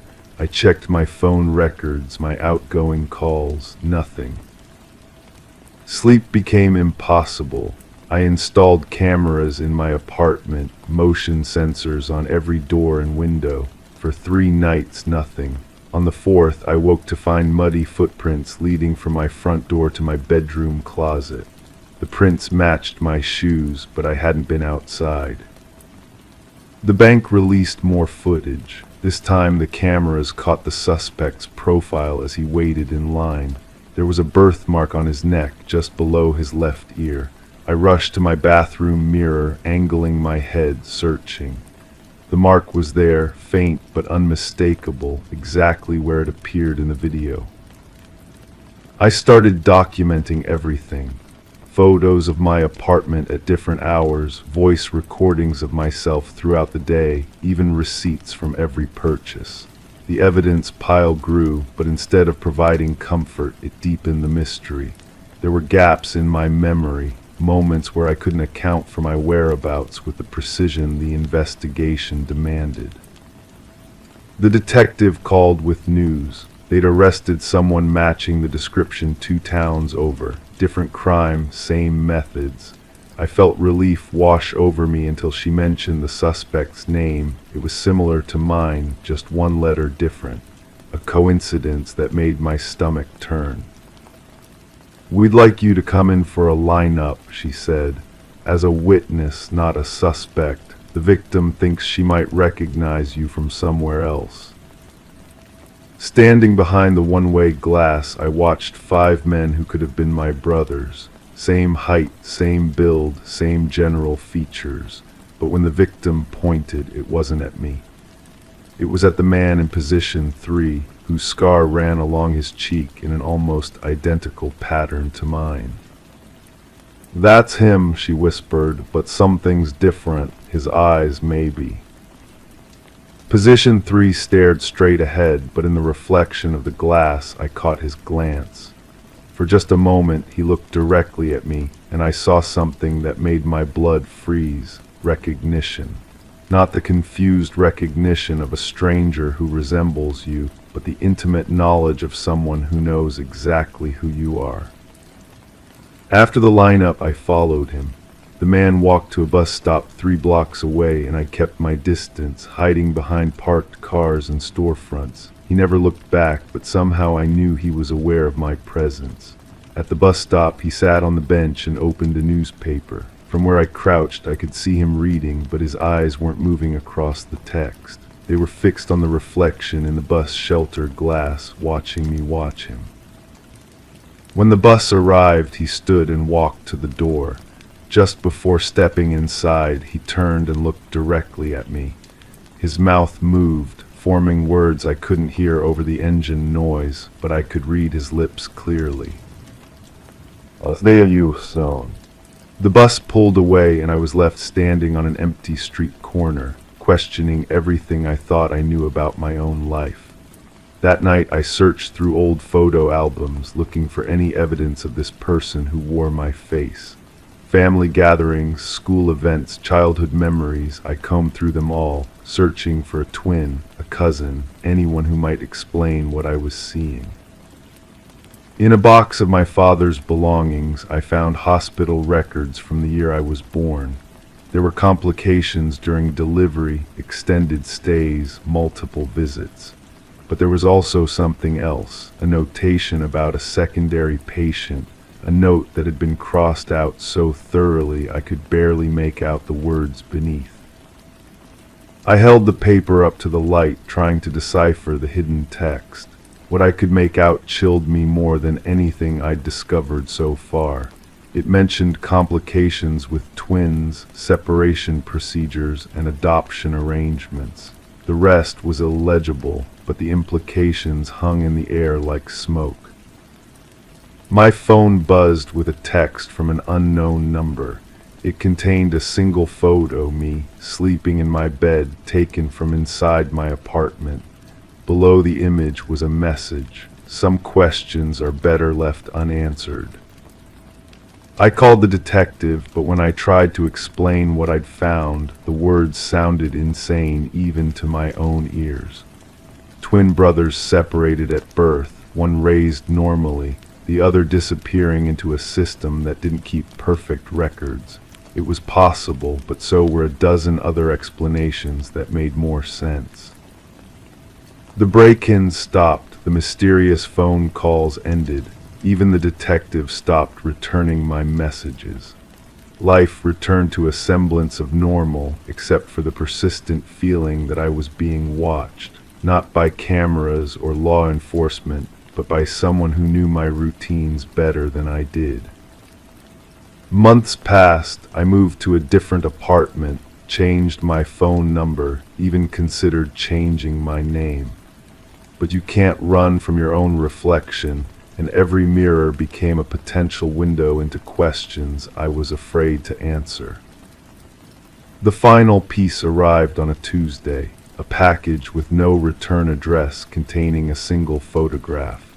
It showed two infants in a hospital nursery, their wristbands visible. One read my name, the other was too blurred to make out clearly. On the back, someone had written a single line in handwriting that looked disturbingly familiar. Every choice creates a shadow. I never found him again. The man who looked like me, who moved like me, who somehow knew things about my life that I'd forgotten or never known. But sometimes in crowded places, I catch glimpses of familiar gestures, hear echoes of my own voice in conversations I'm not part of. The police sketch still hangs on my refrigerator, a reminder that sometimes the most disturbing mysteries are the ones that look back at you from the mirror. The case was never officially closed, just filed away with dozens of others that couldn't be neatly resolved. But I know he's still out there, living some version of the life I might have had, making choices that cast shadows I'll never fully understand. And on quiet nights when the building settles and the familiar creaks remind me I'm alone, I wonder if he's lying awake too, thinking about the brother he never knew he had, and whether the life he's living is really his own. Crime 9, the canvas was cracked, the colors faded, but something about the portrait felt magnetic. I hung it above the fireplace. The figure in the painting, a man with no face, stood in a foggy landscape, but by the next day the fog had thinned. A second figure had appeared, smaller, closer to the viewer. Every time I looked, something changed. The figures moved, the background shifted, sometimes the painting felt wet. Then I noticed bruises forming on my own arms that matched what I saw on the figures. I tried burning the canvas. It wouldn't catch fire. It's still hanging, and now the man in the painting is smiling. I had convinced myself that stress was playing tricks on my mind. The old woman who sold it to me from her estate sale had seemed normal enough. Her grandson handled the transaction while she sat in her wheelchair, watching me with eyes that never blinked. When I asked about the painting's history, she whispered something about her late husband being an artist, but her grandson quickly changed the subject. The receipt was handwritten on yellowed paper. No business name, just an address I couldn't quite make out through the faded ink. I kept it in my wallet, checking it obsessively as the painting continued its impossible transformations. The bruises on my arms weren't going away. They were spreading, forming patterns that seemed deliberately placed. I started documenting everything with my phone. Photographs of the painting, timestamps, detailed notes about each change, but when I reviewed the images, they showed only the original portrait. The man with no face, alone in his foggy landscape. My written notes described things that didn't exist in the photos. Either I was losing my mind or something else entirely was happening. The smell hit me first when I returned from work one evening. Turpentine and something metallic, like old pennies left in water. The painting hung exactly where I'd left it, but now the faceless man held what looked like a brush. Red paint dripped from its bristles onto the canvas floor beneath his feet. The second figure, the smaller one, was kneeling now. Its posture suggested submission or perhaps exhaustion. I called the number on the receipt. A recording told me the line had been disconnected. The address led me to an empty lot where weeds grew through cracked concrete. Neighbors claimed no house had stood there in decades. The estate sale had been a fabrication, they said. No old woman, no grandson, no legitimate transaction had taken place. My research led me to local police records, missing persons reports filed over the past several years, artists who had disappeared without explanation. Each report mentioned unfinished paintings found in their studios, portraits of faceless figures that witnesses swore had changed when no one was looking. The descriptions matched my painting with disturbing accuracy. The detective assigned to these cases agreed to meet me at a coffee shop downtown. Her hands shook slightly as she reviewed my photographs, though she saw only the original image just as my phone had captured. She told me about other people who had contacted her with similar stories. Paintings that moved, figures that multiplied, buyers who claimed to have purchased their artwork from sellers who didn't exist. "We investigated every lead," she said, stirring her coffee without drinking it. "The estate sales, the addresses, the sellers, none of them were real, but the paintings were, and the people who bought them started changing too." She showed me crime scene photos from a case 2 months prior. A man found dead in his apartment, surrounded by paintings that witnesses described differently each time they looked. The official report listed natural causes, but the detective's personal notes suggested something far more disturbing. The deceased had been found kneeling in the same position as the smaller figure in my painting.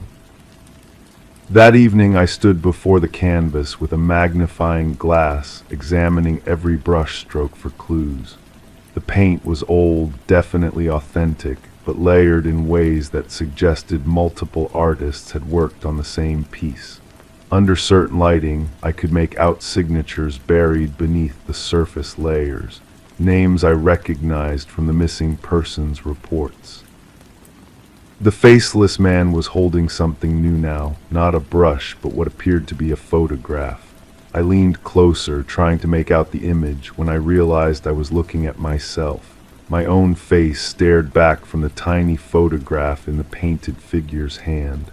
The smaller kneeling figure had developed features too, a face I recognized from the mirror. My phone rang, unknown number. The voice on the other end was elderly, female, with the same whisper I remembered from the estate sale. "You've been looking at it too long," she said. "The painting sees you now, it knows your face." The line went dead before I could respond. I tried covering the painting with a sheet, but the fabric wouldn't stay in place. It slipped off repeatedly, as if the canvas were rejecting any attempt to hide it.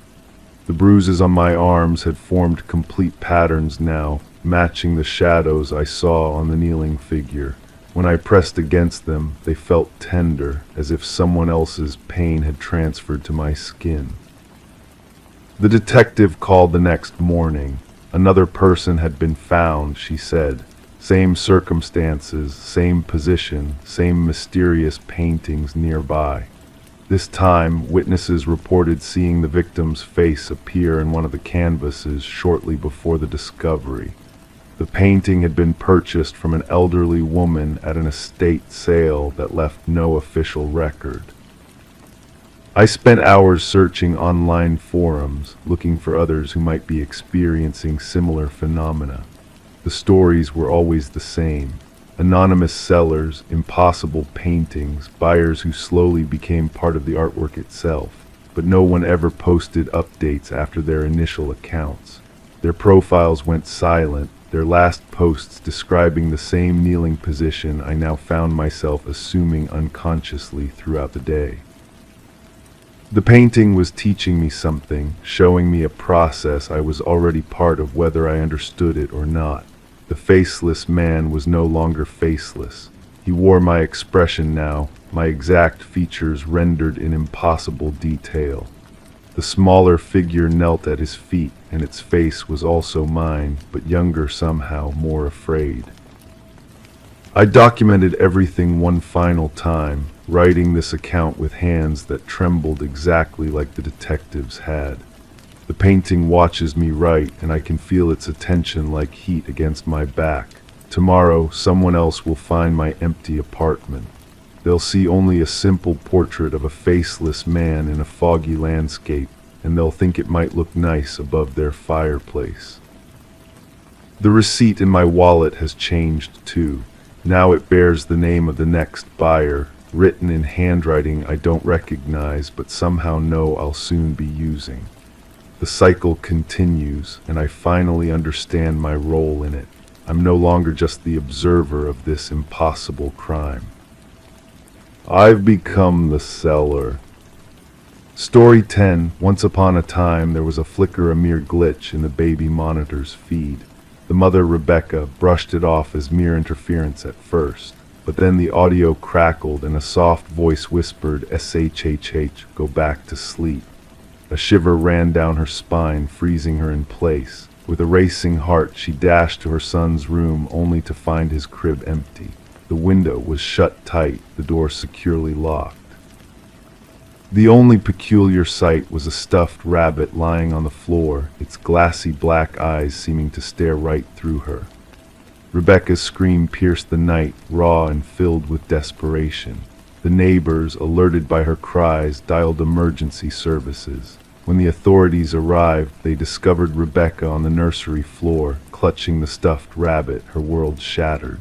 Samuel, her 4-month-old baby, had disappeared without a trace.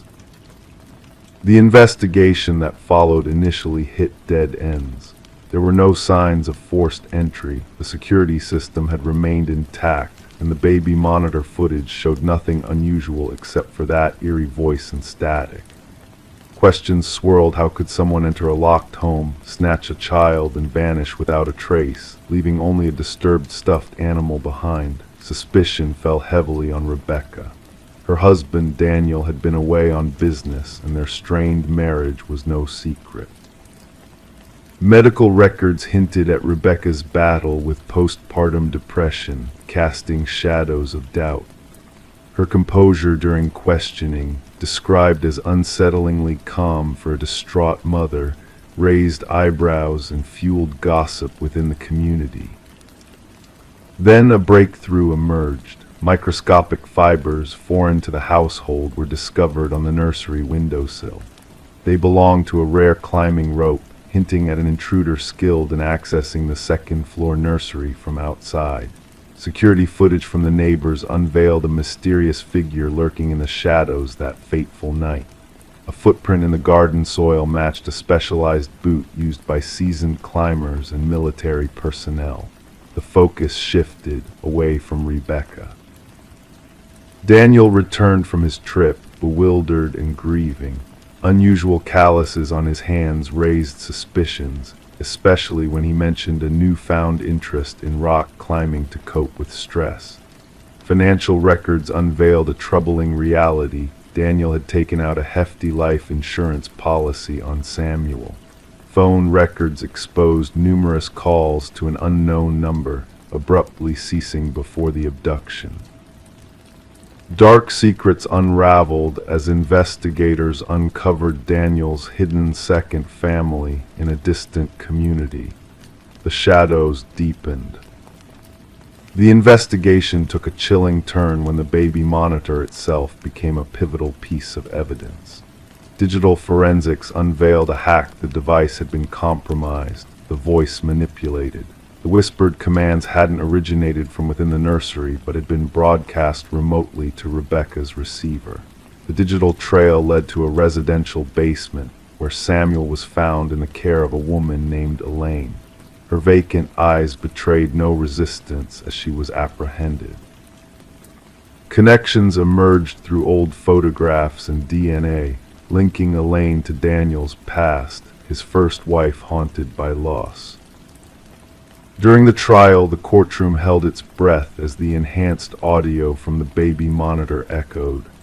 Amidst the ominous whispers, a distinctive cough, identified as Daniel's, placed him at the scene he denied knowing about.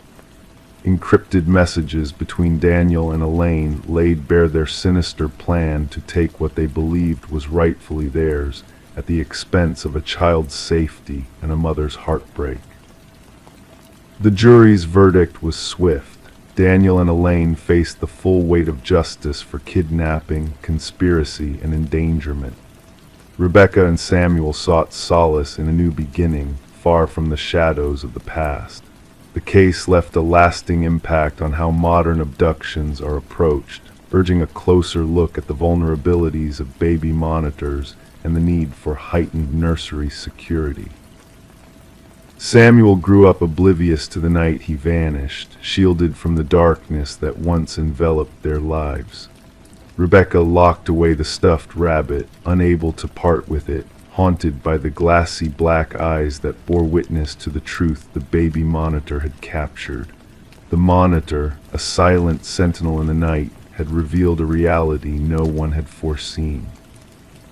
Story 11, The Hidden Observer.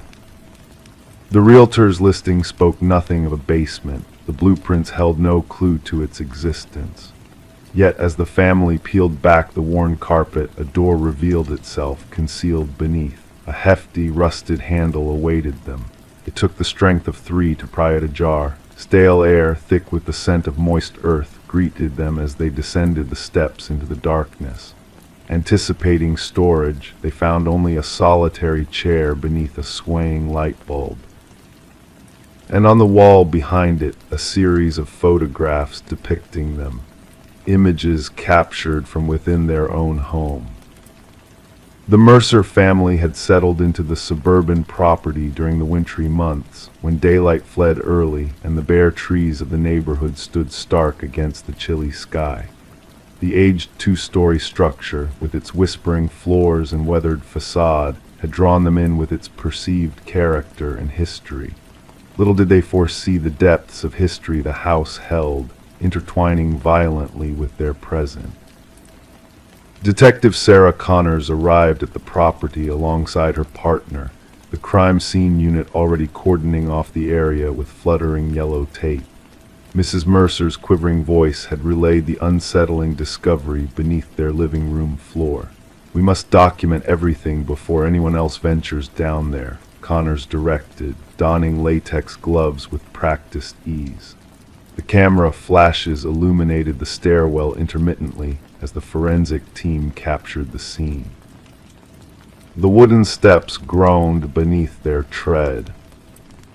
The basement, compact and gray-walled, akin to a standard bedroom, housed a solitary chair bolted to the floor at its center. Above it, a stark bulb cast angular shadows, twirling gently in an unseen draft. However, it was the row of photographs that seized attention, 37 images meticulously arranged in a temporal sequence. "These date back nearly 4 weeks," Connor's partner observed, inspecting the time stamps on the prints. "Look here, Mrs. Mercer dozing on the couch. Mr. Mercer at the kitchen table, the children in their rooms." The investigation unveiled no signs of forced entry, no shattered windows or tampered locks. The security system remained undisturbed. Nothing material had been pilfered, yet their privacy had been invaded, their sense of security shattered. Forensic analysis revealed a multitude of fingerprints, many belonging to former owners of the property. Previous occupants had changed hands 6 times in the past decade, each family departing within a year, selling at decreasing values. None had hinted at the existence of a basement. "We need to interview every prior owner," Connors ordered, flipping through her notepad. The case grew more disconcerting as they delved into the history.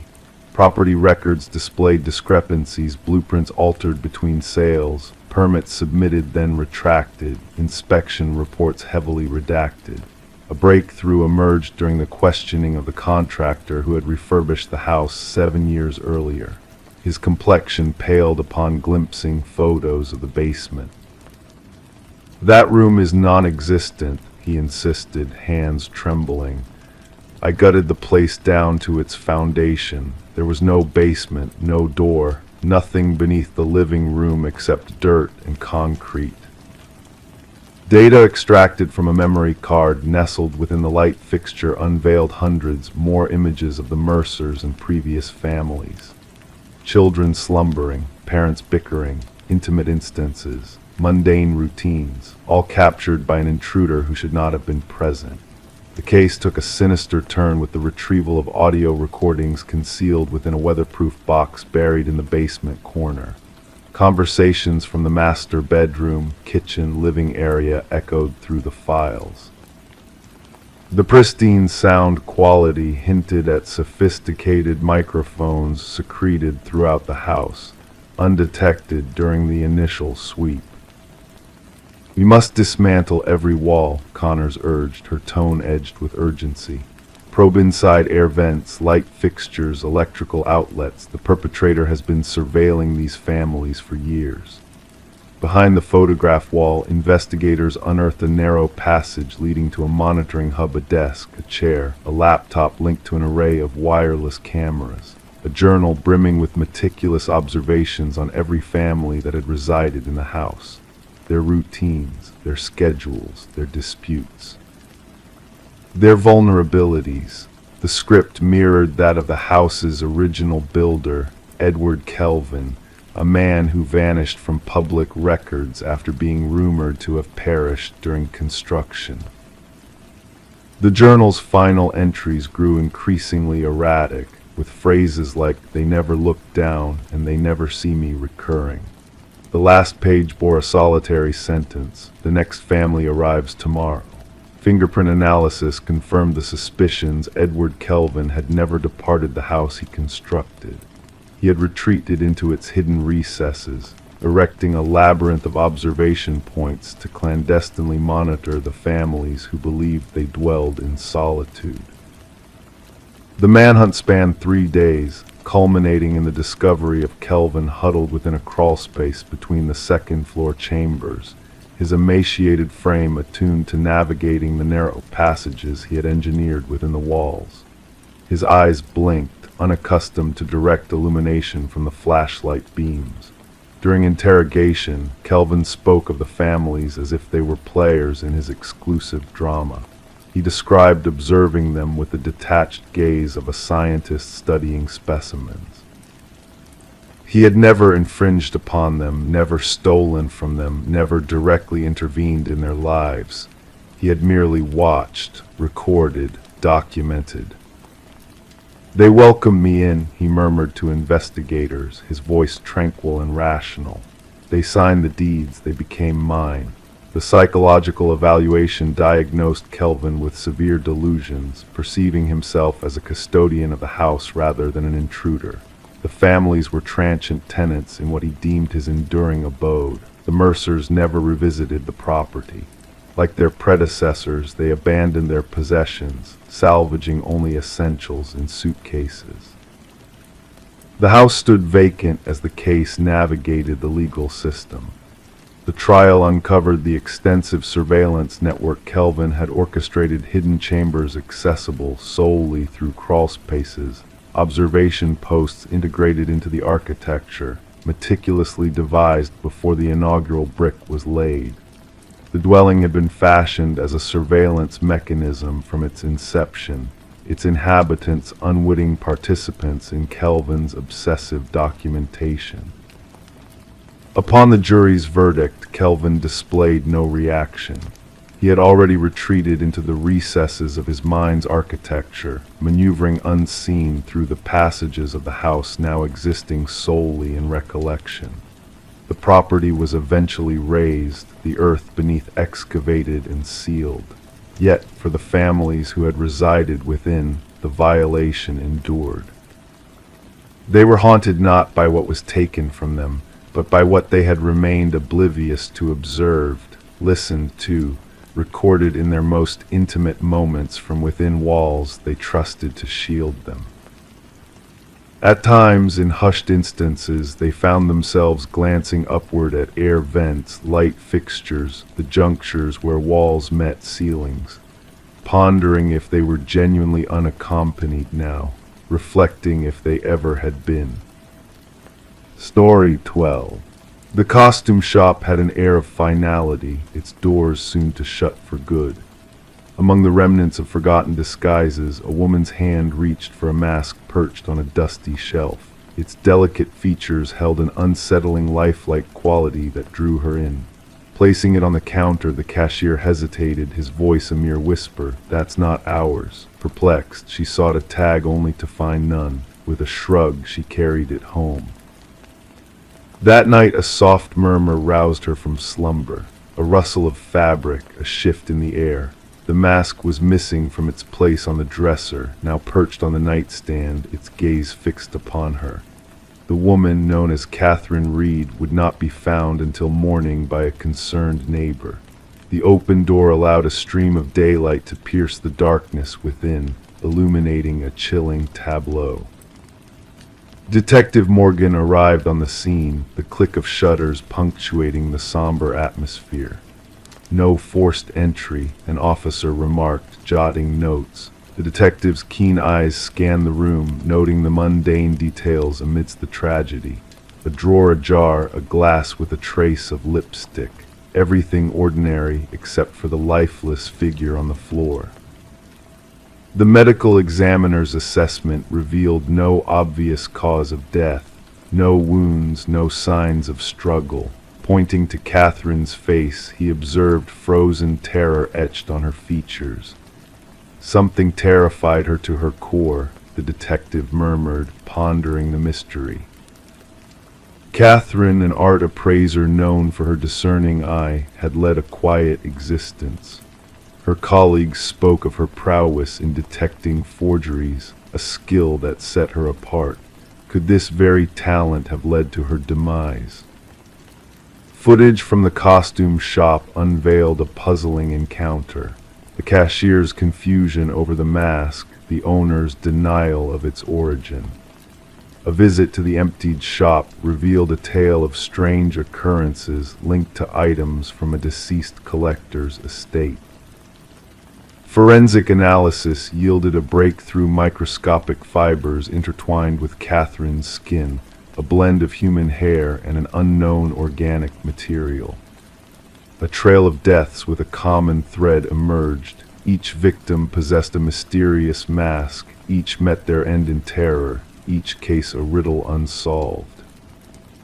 A retired detective shared a chilling discovery, a journal hidden in Catherine's home, detailing her growing unease, her investigations into the macabre mask's history. A pattern emerged, a malevolent entity seeking new hosts through the cursed masks. As the pieces aligned, the cause of Catherine's demise became clear: extreme fear leading to cardiac arrest.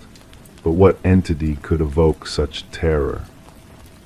Surveillance footage unveiled a sinister truth: a figure in Catherine's likeness, donning the mask, moving with an eerie mimicry. The hunt for the elusive mask led to a distant vintage shop, where it vanished once more into unknown hands. The detective, keeper of Catherine's journal, pondered the cyclical horror that spanned centuries. In the quiet of night, a sense of unease lingered, a reminder of the lurking malevolence. The mask, a vessel for ancient darkness, awaited its next unwitting bearer, perpetuating a cycle of dread and death. The mask waits, patient and hungry, for the moment it will be unearthed once more. And when it finds its new host, the cycle will resume, the endless dance of fear and possession playing out in the shadows of the unsuspecting. Story 13. The aged envelope, its corners tinged with yellow, bore a fresh stamp, a recent dispatch. The detective handled it with care, unfolding it to reveal a solitary sheet of paper. The message, hastily typed in an uneven script, read, "I am sorry for what I did." A dampness clung to the paper, carrying a faint scent of iron. It was then that the detective noticed a reddish smear along the lower edge, a stain that was not made of ink. Detective Sarah Morgan, with practiced precision, secured the letter in an evidence bag, her gloved hands preserving the delicate evidence. The forensics team confirmed her suspicions: the reddish mark was indeed human blood, matching the DNA from an unsolved homicide case that had haunted the department for years. The victim, a young journalist named Rebecca Warren, had been discovered in her apartment, bearing multiple stab wounds. Her laptop was missing, her notes scattered, a grim tableau hinting at a connection to the story she was pursuing. Despite exhaustive efforts, the case had gone cold until this mysterious letter arrived at the police station, simply addressed to the Homicide Division. Few fingerprints adorned the paper and envelope, only faint smudges suggesting the sender donned gloves. The postmark provided a rare light after months of stagnation. Morgan gathered her team in the dimly lit briefing room, the walls adorned with images of crime scenes, timelines, and profiles that led nowhere. She affixed the image of the letter at the heart of the board. "This changes everything," she declared to the room. "Our perpetrator shows remorse." Detective James Chen, her longtime partner in the investigation, scrutinized the letter. "Or perhaps they want us to believe so," he countered. The blood could be a theatrical ploy, a taunt. The forensics team traced the unique typewriter impressions to a model long out of production. Rare but not unattainable, they embarked on a quest, reaching out to antique vendors and collectors across the region. As the inquiry surged forward, they delved into Rebecca's life. Her editor lauded her as relentless, devoted to exposing corruption. Her latest venture involved probing a wealthy family entwined with local politics. The demise of the family patriarch had left behind a contentious legacy, with siblings accusing each other of deceit. Interviews with Rebecca's boyfriend, Michael Barnes, unveiled subtle shifts in his demeanor since the letter's emergence: nervous gestures, trembling hands. Rebecca spoke of being followed, he confessed during their latest interaction. "I dismissed it as paranoia from her investigation. I should have listened." While pursuing this lead, a second letter arrived, bearing the same typewritten text and bloodstains. This time the message was more revealing. She unraveled too many family secrets about the inheritance, about the patriarch's demise. "I never intended for it to escalate." The trail led to the mansion of the deceased patriarch, where the detectives confronted the eldest son, Richard. His collection of antiques included several vintage typewriters. His responses seemed rehearsed, overly polished. The breakthrough came when microscopic fibers on the envelopes matched custom stationery exclusive to the family's youngest daughter, Eleanor. Questioned about Richard's usage of her stationery, Eleanor disclosed a disconcerting truth. A search of Richard's residence unveiled a concealed chamber housing clippings about Rebecca, surveillance images, and a vintage typewriter akin to the one used for the letters. Blood analysis confirmed it belonged to Rebecca. Unforeseen was the link between Richard and Michael. Bank records exposed substantial transfers preceding Rebecca's murder. Confronted, Michael divulged, "Rebecca unearthed evidence of Richard's treachery in his father's passing. I informed Richard of her discoveries, intending to deter her, not foreseeing her demise." The puzzle coalesced when Eleanor surfaced with a clandestine recording capturing Richard and Michael plotting against Rebecca. Richard's voice rang out, "She must be silenced permanently." Caught attempting to flee, Richard faced arrest. The prosecution built its case around the letters, the typewriter, financial transactions, and Eleanor's recording. Michael offered a plea deal, cooperated as a witness. Throughout the trial, Richard professed innocence, shifting blame onto Michael, yet the evidence was damning. The jury swiftly delivered a guilty verdict after deliberating a mere day. Led away in restraints, Richard encountered Detective Morgan standing by Rebecca's grieving parents. Though words could not resurrect their daughter, the conviction offered a semblance of closure.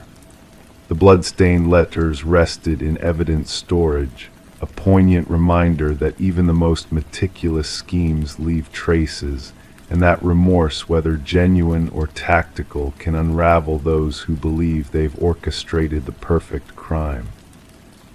The saga of Rebecca Warren became a cornerstone in detective training, underscoring that breakthroughs can stem from the simplest of sources, a time-worn typewriter, and the burden of guilt bearing down on a killer's conscience. Story 14. The ancient library faced its final days, destined to be torn down. The workers toiled away, nearing completion when a serendipitous stumble revealed a hidden latch nestled within a dusty bookshelf. With a gentle click, the entire structure swung open, unveiling a narrow passageway leading to a concealed chamber. The air within was heavy, untouched by human hands for what seemed like an eternity. There was no sign of life in the room, only a solitary chair positioned at the center, firmly anchored to the floor, and etched repeatedly on the wall, a haunting message echoed, "I am still here." The construction foreman swiftly contacted the authorities. What had begun as a routine demolition swiftly morphed into something far more enigmatic. Detective Morgan Walsh, a seasoned investigator with 2 decades of experience, stood at the threshold, his flashlight piercing the darkness, revealing the unsettling mantra that adorned the walls. "Secure the area," Walsh directed the officers, his voice resonating in the confined space. "No one disturbs a thing until the forensics team arrives." The backstory of the library added a layer of intrigue to the unfolding mystery. Once owned by the esteemed Harrington family, the building was gifted to the public following the mysterious disappearance of their daughter, Rebecca. Vanishing during her final year of college, all that remained was her abandoned car near the forest, no other trace left behind. Despite exhaustive searches and interviews, the case grew cold, with speculations of her starting a new life. However, her family clung to the belief of a darker truth. As the forensic experts meticulously combed through the hidden chamber, they unearthed hair and fiber samples embedded in the chair. The scratches on the wall harbored traces of blood and skin cells beneath layers of dust, hinting at a tumultuous struggle. Initial tests pointed towards a young female origin. "This chair was designed for confinement," the analyst observed, gesturing towards the worn leather straps and bolt holes. The occupant fought fiercely against their restraints. Walsh assembled a team to delve into the enigmatic past of the Harrington lineage. The timing of the library's donation nagged at him, an act that coincided closely with Rebecca's disappearance, a peculiar synchronicity that now seemed laden with significance. Further probing unearthed a disturbing detail. The contractor who installed the bookshelf had exclusive ties to Maxwell Harrington, Rebecca's uncle and the family patriarch. Financial records hinted at exorbitant payments made to this contractor, surpassing standard renovation costs. Former library staff expressed shock at the discovery, unaware of the hidden chamber's existence. However, an elderly librarian recollected Maxwell's prolonged solitary visits to that wing of the building after hours. Maxwell insisted that area remain untouched during renovations, she shared. He claimed the original woodwork held historical importance. The investigation took a grim turn when DNA analysis confirmed a match between the biological material in the hidden room and samples from Rebecca's hairbrush recovered from her old quarters. The pieces of the puzzle fell into place, painting a harrowing picture. Rebecca had not fled, she had been confined behind that bookshelf, likely by a member of her own family. With a warrant in hand, detectives scoured the Harrington estate. In Maxwell's study, a leather-bound journal concealed in a secret compartment unveiled a chilling narrative. Detailed entries chronicled his unsettling fixation on his niece, culminating in a final ominous note. She threatened to expose everything. "I could not let that happen. The room will keep her until she understands." Maxwell, now residing in a coastal retirement community, maintained ignorance at first, dismissing the hidden chamber as a mere architectural quirk. However, when confronted with the journal and DNA evidence, his veneer crumbled. She was a threat to everything, he confessed coldly. Rebecca stumbled upon financial irregularities within the family foundation. The family's reputation was at stake. I could not allow her to tarnish it. His admission unraveled a tale of horror. Maxwell had lured Rebecca to the library, imprisoned her, and planned to coerce her into silence. But his scheme unraveled when Rebecca attempted to escape, leading to a fatal confrontation. "I was consumed by fear," Maxwell confessed. "I buried her beneath the chamber's floor and sealed it off. Donating the library was my way of ensuring that space remained undisturbed." Subsequent ground scanning technology confirmed the presence of human remains beneath the chamber's floor. Excavation unveiled Rebecca's skeletal remains, adorned with the silver bracelet gifted by her parents. The Harrington family witnessed Maxwell's sentencing, closure finally within reach. Rebecca's mother clutched the recovered bracelet, a poignant remnant of her lost daughter. The demolition of the library stalled indefinitely, transforming into a site of remembrance and contemplation. Locals adorned the entrance with flowers, paying homage to a life cut short and a truth concealed behind a bookshelf. In a poignant twist, Rebecca's desperate message, "I am still here," etched on the walls, ensured she would never fade into oblivion. Justice, though belated, had found its way into the light, illuminating the shadows that had concealed a tragic chapter in the Harrington family history. Story 15: The Enigmatic Victorian. She crossed the threshold of the ancient Victorian, a haze of dust dancing in the stagnant air. The house, abandoned for years, exuded a sense of frozen time, its peeling walls and shrouded furniture telling silent stories of neglect. Yet, amidst the eerie stillness, there was one peculiar anomaly that set this place apart, a mystery that beckoned to be unraveled. Doors, countless doors, scattered throughout the house, each one leading back to the same room, the parlor. A perplexing labyrinth where every path taken circled back to the beginning, trapping unwary souls in a disorienting loop of confusion. No matter which handle she grasped, no matter which corridor she ventured down, the result was always the same: the parlor, with its antique chair and its enigmatic aura. The revelation of Morgan Pierce's lifeless form within the confines of the Victorian transformed the once forgotten dwelling into a scene of intrigue and dread. Detective Sarah Lynn stood at the threshold, observing as forensic experts moved like phantoms through the dimly lit rooms, unraveling the enigma that shrouded the house. Whispers of the house's peculiarities had long circulated among the locals: the spinning compasses, the eerie sensation of being watched. But now, beneath its weathered facade, secrets darker than mere superstitions lay hidden, waiting to be brought to light.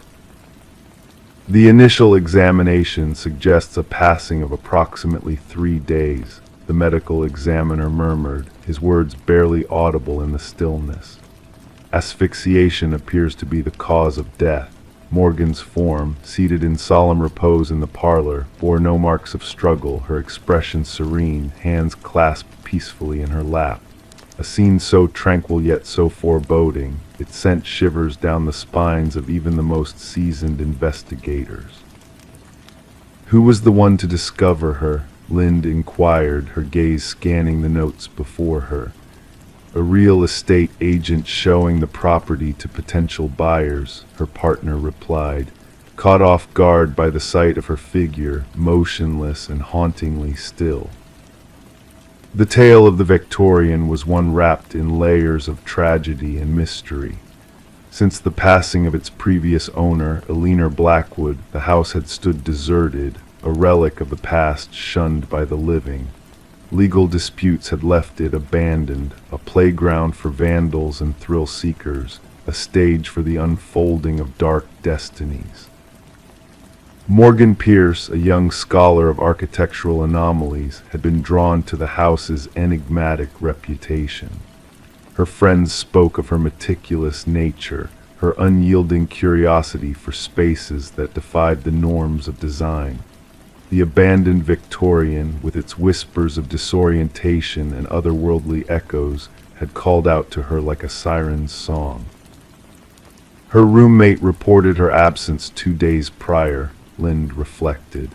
Morgan spoke of her intention to visit the house where wanderers lose their way for her research.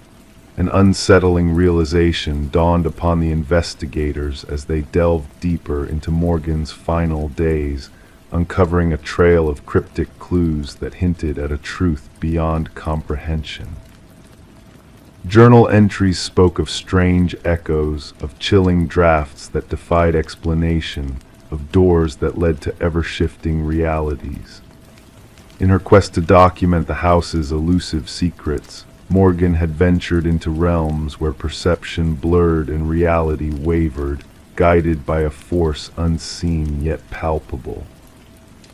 The autopsy yielded a revelation that added a new layer of complexity to the unfolding mystery traces of a rare alkaloid in Morgan's system, a substance known for its mind-altering effects and its ties to ancient rituals. Yet the dosage found was insufficient to cause harm, leaving lingering questions in its wake. She was no seeker of recreational highs, her partner affirmed. Morgan was dedicated to her craft, unwavering in her pursuit of knowledge. The presence of such a substance raises more questions than answers. Deleted messages recovered from Morgan's digital trail painted a picture of a clandestine connection, a bond forged in the shadows of the Victorians' haunted halls. Conversations veiled in secrecy, intimacies shared in whispers, a dance of minds entwined in the enigma of the house's allure. The house retains memories of its past, one message hinted. It yearns to reveal its truths to the chosen few, a tapestry of enigmatic musings, each thread leading deeper into the labyrinth of the unknown. The path of investigation veered towards Adam Reeves, an expert in architectural history who had crossed paths with Morgan in her quest for understanding. His knowledge of rare spatial phenomena had drawn her in, forging a bond that transcended the boundaries of mere scholarship. Reeves professed a deep connection to the Victorian, a belief in its hidden depths and its whispered secrets. The architect designed it to confound and bewilder, he confessed. Morgan saw beyond the illusions, glimpsed a truth veiled from ordinary eyes. But alibis and evidence pointed away from Reeves as a suspect in Morgan's demise. Security footage placed him miles away at the time of her passing, his whereabouts accounted for in a web of undeniable proof. A revelation from an unexpected source breathed new life into the investigation, a descendant of a leaner Blackwood, bearing tales of a family legacy stained by the shadows of the Victorian. The claiming, he spoke, a term shrouded in dread and whispered fear. Generations lost to its grasp, souls ensnared by its malevolent embrace. Journals chronicling the deaths of Blackwood kin within the parlor's confines painted a grim picture of a curse that spanned the ages. Each victim, found in repose, as if beckoned by unseen hands to surrender to the house's silent call. A hidden compartment concealed behind the parlor's hearth revealed artifacts of ancient provenance, a testament to the house's dark history. Among them, a figurine of a deity of thresholds, a guardian of liminal spaces where reality and illusion intertwined. The residue of the alkaloid found on the artifacts linked Morgan's fate to the rituals of old, to a power that transcended mortal understanding. The house, a vessel of ancient energies, a gateway to realms beyond the ken of humanity. Yet amidst the shadows of the Victorian, a new revelation emerged, traces of an unseen presence, of a phantom witness to Morgan's final moments. Partial fingerprints alien to known visitors whispered of a specter that moved unseen through the house's haunted corridors. Weeks passed, each day bringing new revelations and deeper mysteries. And then a final twist in the tale, a tragic echo of Morgan's fate, mirrored in the demise of Adam Reeves. Seated in solitude, facing the entrance, his form a reflection of the enigma that had claimed him. In his grasp, a key wrought of ancient design, a key that unlocked the secrets of the hidden chamber within the Victorian's depths. In his final words, preserved in a digital testament, Reeves spoke of truths uncovered too late, of doors that led to nowhere yet everywhere. The investigation, a tapestry of shadows and light, of whispers and silence, remained unresolved, a specter haunting the minds of those who dared to tread within the Victorian's realm. The house, now condemned and forsaken, stood as a silent sentinel to the mysteries that lay buried within its walls. Rumors persisted, whispers of lights flickering in the dead of night, of figures glimpsed in the windows by those who dared to peer inside. The legend of the house, of its claim on those who delved too deep, echoed through the town like a ghostly refrain. Some spoke of curses and malevolent forces, of a darkness that hungered for souls lost in its grasp. Others whispered of revelations profound and ancient, of truths that transcended mortal understanding. The truth, elusive as a shadow in the night, remained veiled in the mists of time, a riddle unsolved, a mystery unbound. In the heart of the Victorian, where all doors led back to the beginning, the echoes of the past lingered, waiting to be awakened by those brave enough to seek the truth within the enigma of the house where reality and illusion intertwined.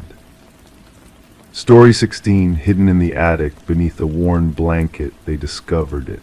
A porcelain doll, ancient and fragile, with piercing blue eyes that seemed to hold secrets untold. Sarah and Michael, a young couple captivated by the allure of a Victorian house with a shadowed past, brushed off the doll as just another forgotten relic. But as night descended, a strange unease settled in their home. The air grew heavy, the silence profound. And when morning broke, the doll had vanished from the attic, only to reappear at the foot of their bed, a silent sentinel in the night. Detective Rachel Winters, a seeker of truth in the face of darkness, was summoned on a crisp autumn day to investigate a chilling scene. In the master bedroom, a woman lay posed in an unnatural manner, eyes wide with fear. Nearby, the male victim appeared as if he had been fleeing from an unseen horror. The precision of their positions bespoke a deliberate act, a macabre display akin to a doll plucked from a sinister playhouse. As Detective Winters delved into the mystery, whispers of the house's past emerged like ghosts from the shadows. Neighbors spoke of shadows dancing in empty rooms and spectral laughter haunting the night. The forensic team uncovered traces of antique fabrics, akin to those used in doll clothing, woven into the very fabric of the house.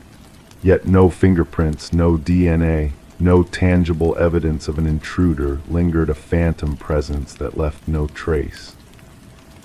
The threads of history intertwined with the present, revealing a tapestry of tragedy woven through time.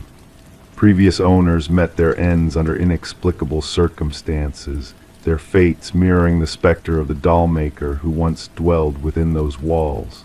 A doll, a perfect replica of his deceased daughter, a creation imbued with whispers of rituals and secrets buried in the attic's depths.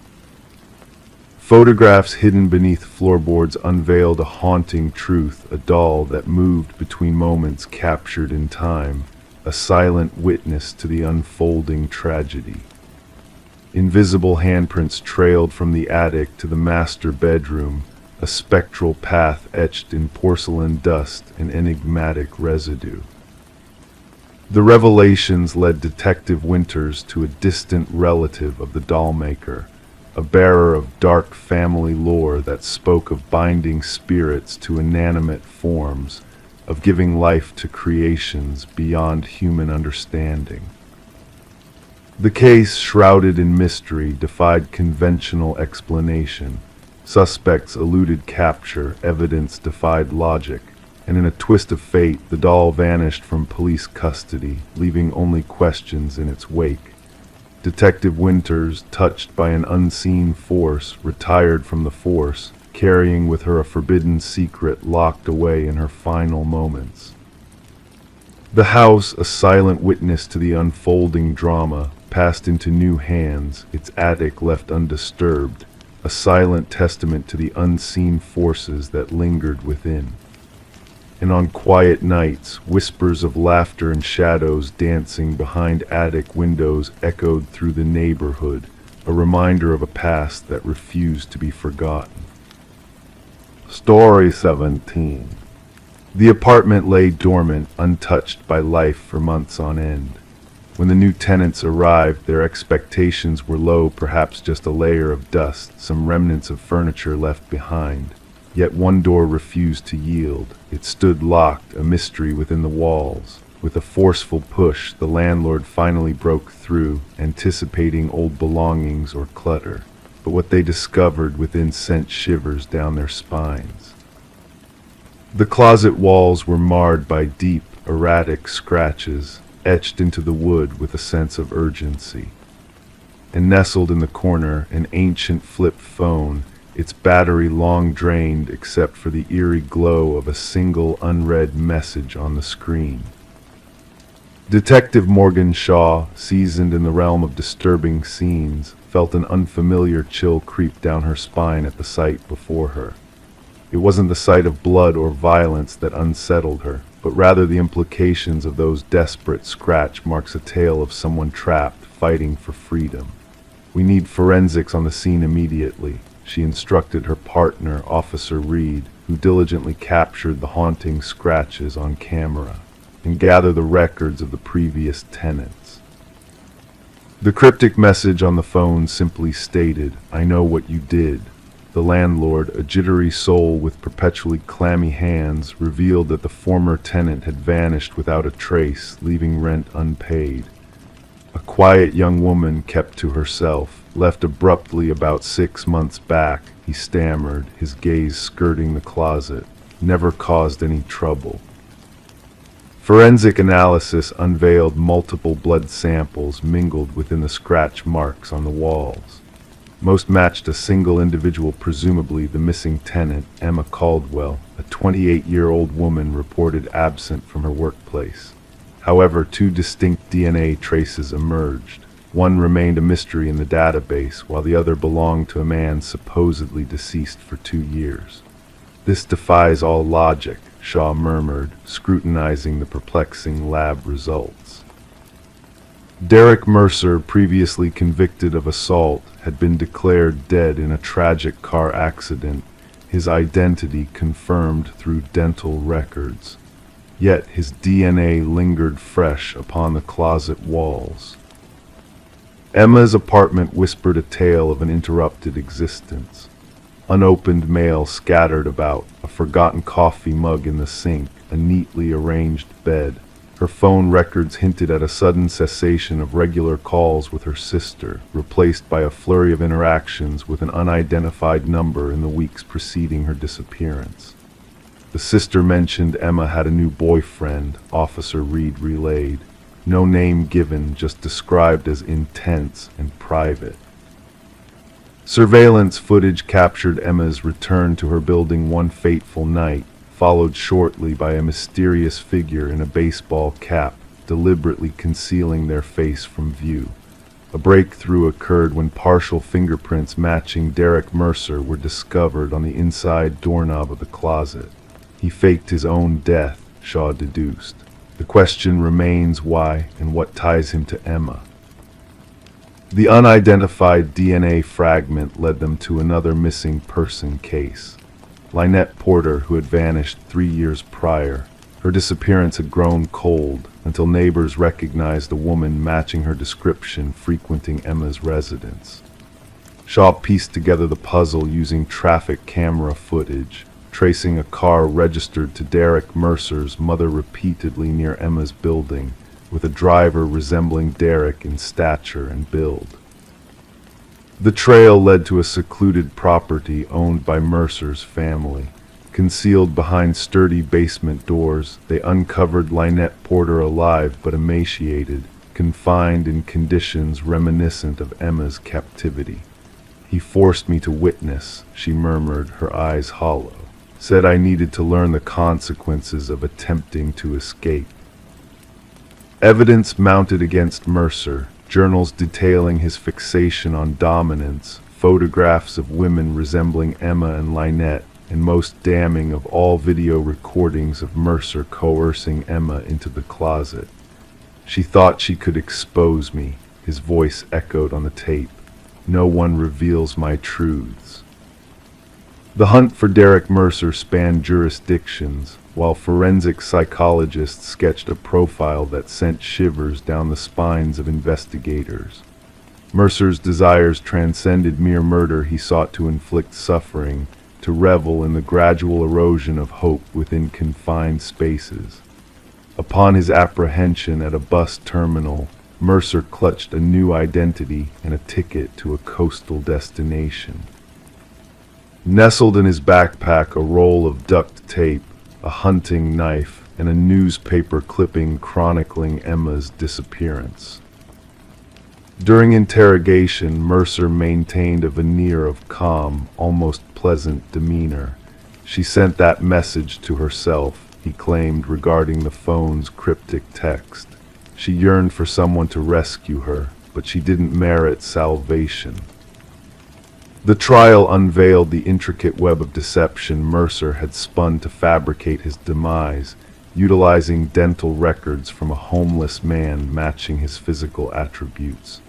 For years he had eluded detection, preying on women resembling his initial victim. Emma's remains were never recovered. Forensic clues hinted that she had met her end within that unforgiving closet, clawing desperately at walls that refused to surrender.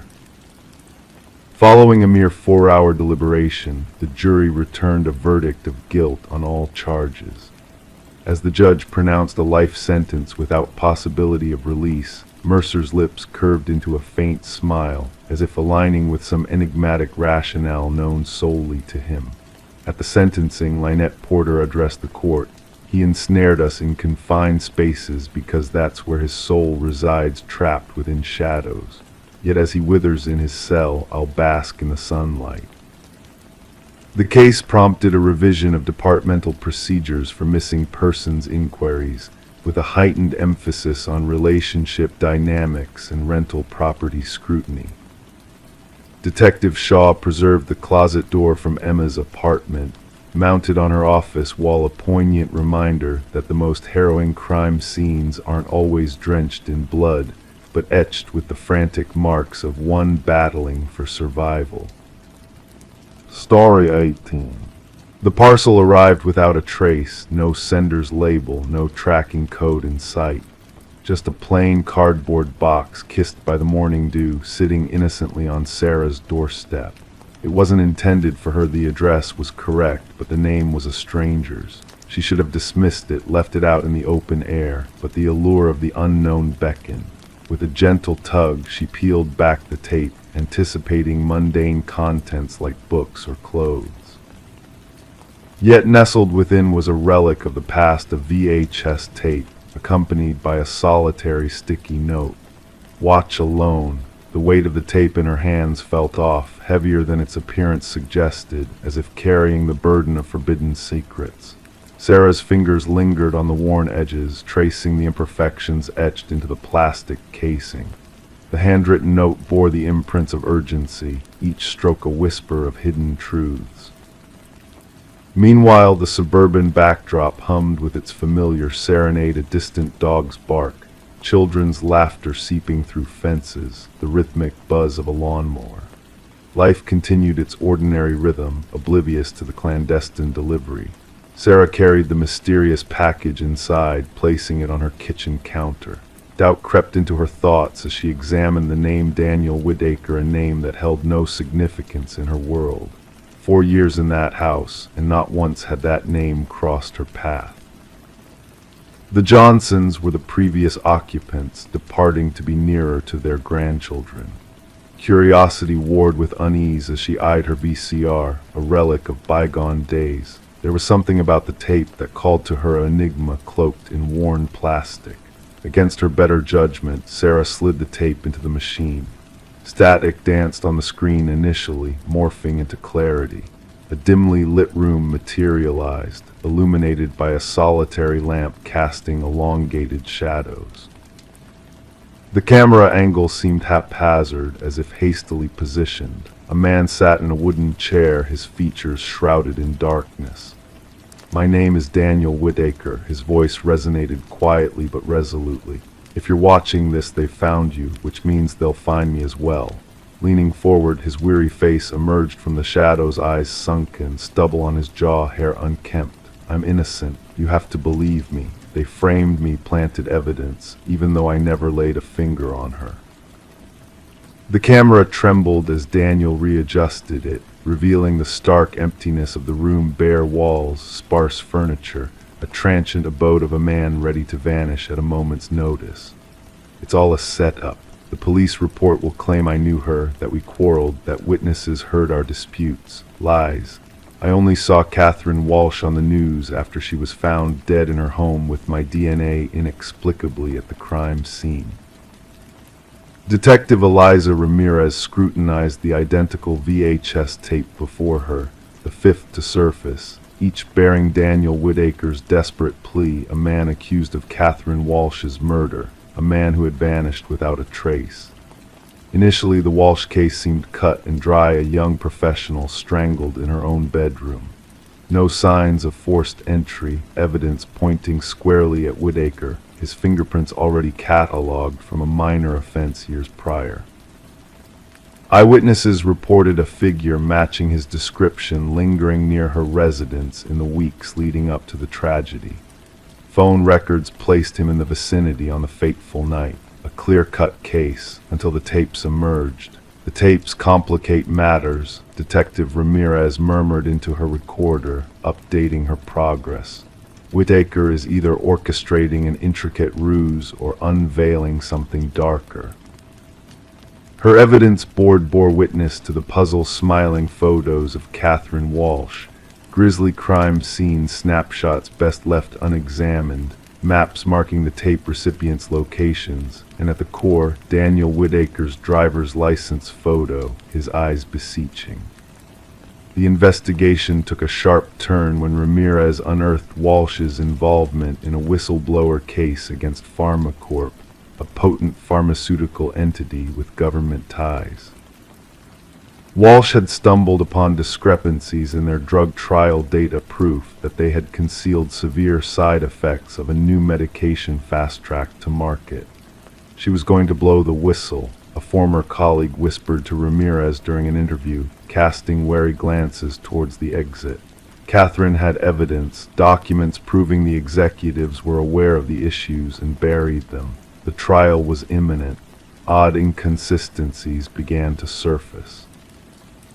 The DNA evidence seemed too perfectly placed, discovered in locations incongruous with the crime scene. Testimonies regarding Whitaker appeared rehearsed, echoing verbatim across multiple statements. And most chillingly, security footage from neighboring establishments mysteriously corrupted during the critical period surrounding the murder. 3 days later, Sarah Miller received a second parcel. This time it held a trove of documents, clinical reports, internal correspondences, email transcripts. All from PharmaCorp, all bearing Catherine Walsh's digital endorsement, all validating her claims. The tide turned. Detective Ramirez reached out to the other tape recipients, weaving together Whitaker's breadcrumb trail. He had worked in IT security for a PharmaCorp subcontractor, his path never crossing with Catherine's, but stumbling upon her name flagged in an anomalous security protocol he was never meant to access. They were surveilling her, Whitaker revealed in a subsequent tape. "I saw the surveillance directives in the system. They knew she was amassing proof, and then I found myself locked out of the network. The next day she was gone, and suddenly I was the culprit." The case crumbled when Sarah Miller noticed a crucial detail on her tape copy that had eluded others, a reflection in a window behind Whitaker, revealing a line of storage units. Collaborating with Ramirez, they pinpointed the site. In Unit 217, the truth lay bare. Whitaker's journal chronicled the conspiracy. Catherine's original evidence lay preserved, and most damningly meticulous schemes to frame Whitaker, penned in the hand of Pharmacorp's security chief, a former detective with access to evidence protocols. Justice arrived not with a flourish of cuffs, but through the irrefutable weight of evidence. 3 executives faced indictments. The security head confessed, bargaining to testify against his superiors. The drug's market approval was rescinded. Daniel Whitaker emerged from the shadows, gaunt and marked by his time on the run. Charges against him dissolved, yet the experience etched its mark. Sarah Miller and Whitaker crossed paths, sharing a moment on her porch where it all began. "Why me?" she inquired. "Why send it to my address?" He met her gaze with exhaustion etched in his eyes. "The algorithm chose you. I needed individuals untethered to me or Catherine people off their radar. People who might still trust their instincts amidst the tainted truth." The former suspect, an unwitting observer, stood in silence, contemplating the thin veil between justice and manufactured narratives. Sarah broke the quietude. The wrong address, it seems, was precisely the right one. The VHS tapes found a new home in evidence, relics bearing witness to the unexpected parcels that bear unfamiliar names, awaiting the curious souls bold enough to peer within. Story 19. The ancient box lay hidden beneath layers of forgotten clutter in the attic, a relic of the past owners of the house. Within its depths were faded Polaroids, capturing moments of joy and celebration. All seemed ordinary until she stumbled upon the final photo.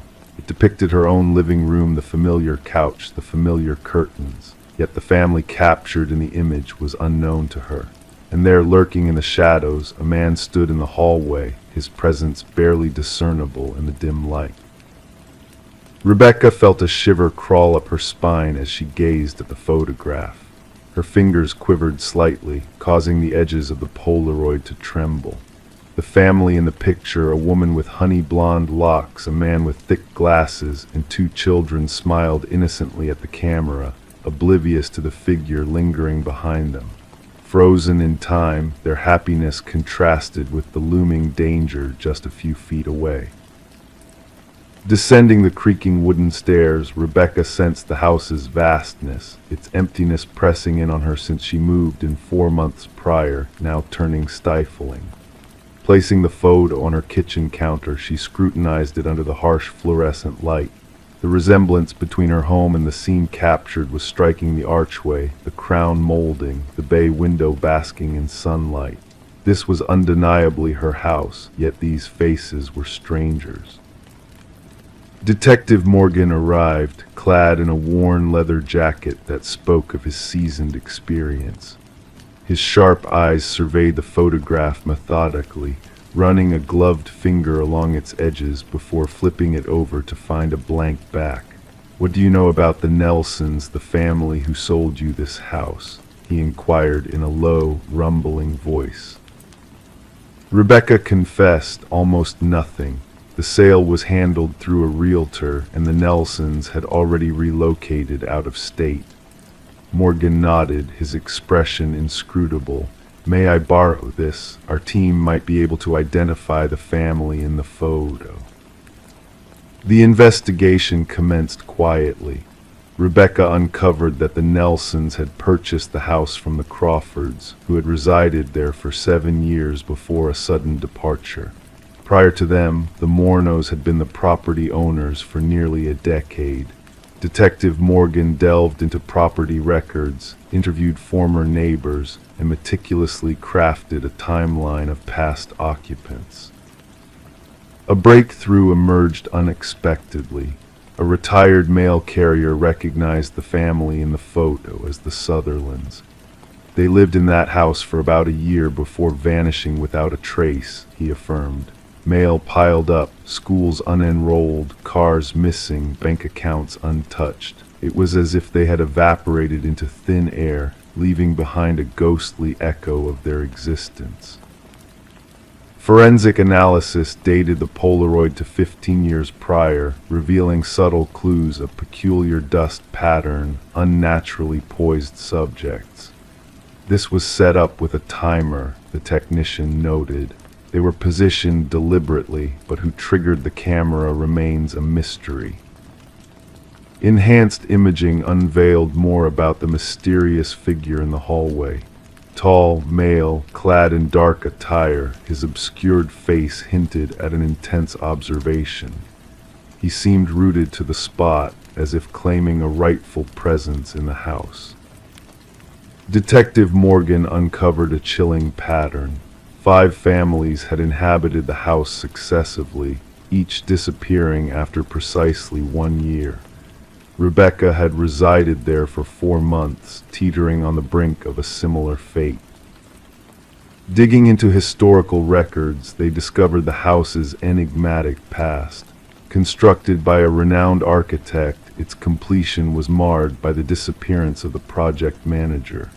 Samuel Whitfield, his replacement, had finalized the construction. Reports claimed Whitfield perished in a construction accident shortly after, his body lost in the rubble of another site. The focus shifted to the basement. Anomalies beneath the concrete hinted at hidden truths. As jackhammers pierced the surface, a putrid odor wafted up. Beneath layers of soil and concrete lay the missing families perfectly preserved, frozen in time. Among their belongings was a camera, the very one used to capture the haunting Polaroid. The house was declared a crime scene, sealing Rebecca's fate away from its haunting confines. Investigating further, they unearthed a concealed crawlspace in the attic, behind a false wall. Inside lay a cot, camera equipment, and a journal detailing meticulous observations of the house's occupants.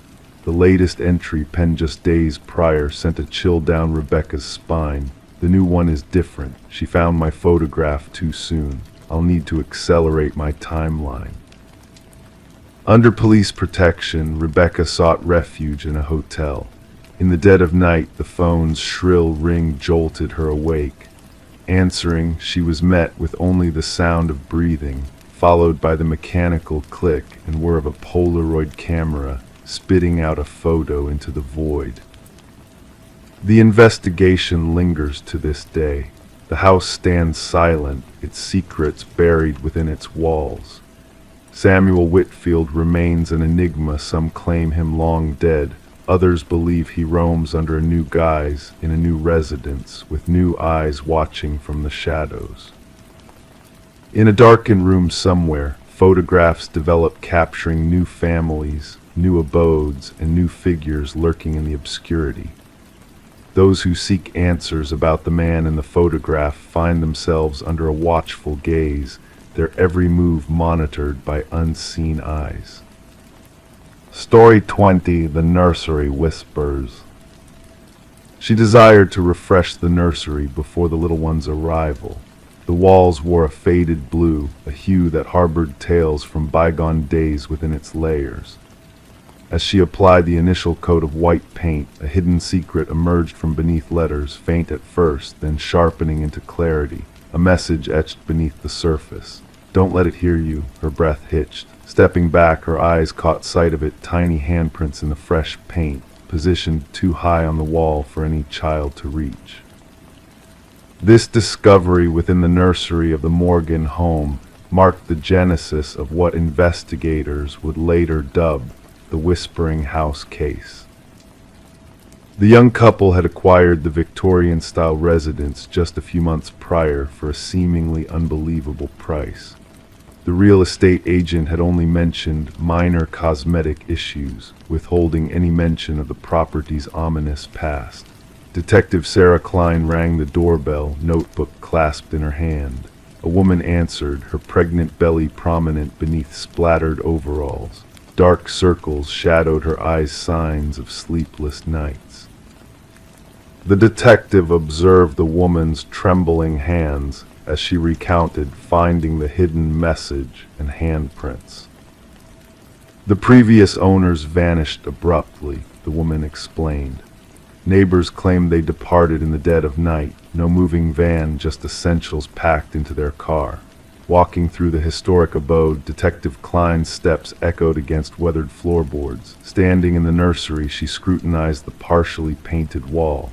The message still lingered where the painting had been abruptly halted. Beside it, 5 small handprints imprinted in the wet paint, situated at adult shoulder height. Back at the precinct, Detective Klein delved into records concerning the property. The house had changed hands 8 times in 30 years, an unusually high turnover rate. Each family had resided there for less than 2 years. More chilling were the child welfare reports filed for 3 of those families. Children speaking of whispers from the walls and someone watching them sleep. The detective delved deeper, examining construction records and historical documents. The house had once been owned by Eleanor Blackwood, a wealthy widow without children who had run a small orphanage on the premises during the early industrial era. Newspaper clippings referenced 5 children who had vanished from her care. Authorities back then suspected they had run away, a common occurrence for orphans in that time. Upon Eleanor's passing, workers renovating the house stumbled upon a sealed room behind the nursery wall. Inside, they discovered children's belongings, tiny shoes, toys, and clothing, but no remains. The case turned cold, stored away in dusty archives. Detective Klein interviewed former residents, weaving together a disturbing narrative. Each family with children reported strange happenings, toys rearranged overnight, childish laughter wafting through empty corridors, and crayon drawings materializing on walls. Most dismissed these occurrences as figments of the imagination until the writing surfaced. The message slightly differed in each account. Don't let them find you. Don't make a sound. Don't let it hear you. Always the same handwriting, always unveiled during nursery repaintings. A forensic linguist analyzed photographs of the writing, confirming it matched samples from Eleanor Blackwood's journals. More unsettling were the handprints uniform in size and placement across decades, despite different children residing in the home. The investigation took a darker turn as the detective persuaded the current owners to permit ground-penetrating radar in the basement. The technician identified anomalies in the readings, 5 distinct shapes beneath the concrete floor, each roughly child-sized. Workers broke through the concrete, exposing a ghastly revelation. 5 small sets of remains arranged in a circle. Forensic analysis revealed the children had perished during Eleanor's ownership of the house. Each child still wore a small pendant engraved with their name, the 5 orphans who had supposedly fled. The detective ordered luminol sprayed throughout the nursery. In the darkness, handprints shimmered on every wall, hidden beneath layers of paint, unseen by the naked eye. Hundreds of them at varying heights, as if the children had been attempting to escape. Eleanor's journals, recovered from county archives, unveiled her twisted beliefs. She held the notion that orphaned children possessed unique spiritual energy. By confining them in the secret room, she believed she could tap into their life force to prolong her own years. The children had scratched their warnings into the wall with their nails and bits of metal, in hopes that future occupants would uncover their destiny. The case concluded with the proper burial of the 5 victims. Their names were finally recorded not as runaways but as victims of murder. The house sat vacant thereafter, the expectant couple declining to return even for their belongings. Detective Klein submitted her final report, enclosing photographs of the luminol illuminated handprints and the hidden message. She noted that while justice had been served for the original victims, an inexplicable presence lingered in that house, something that continued to reach out through layers of paint and time. The nursery walls were demolished during cleanup, yet workers reported hearing children's whispers emanating from the debris.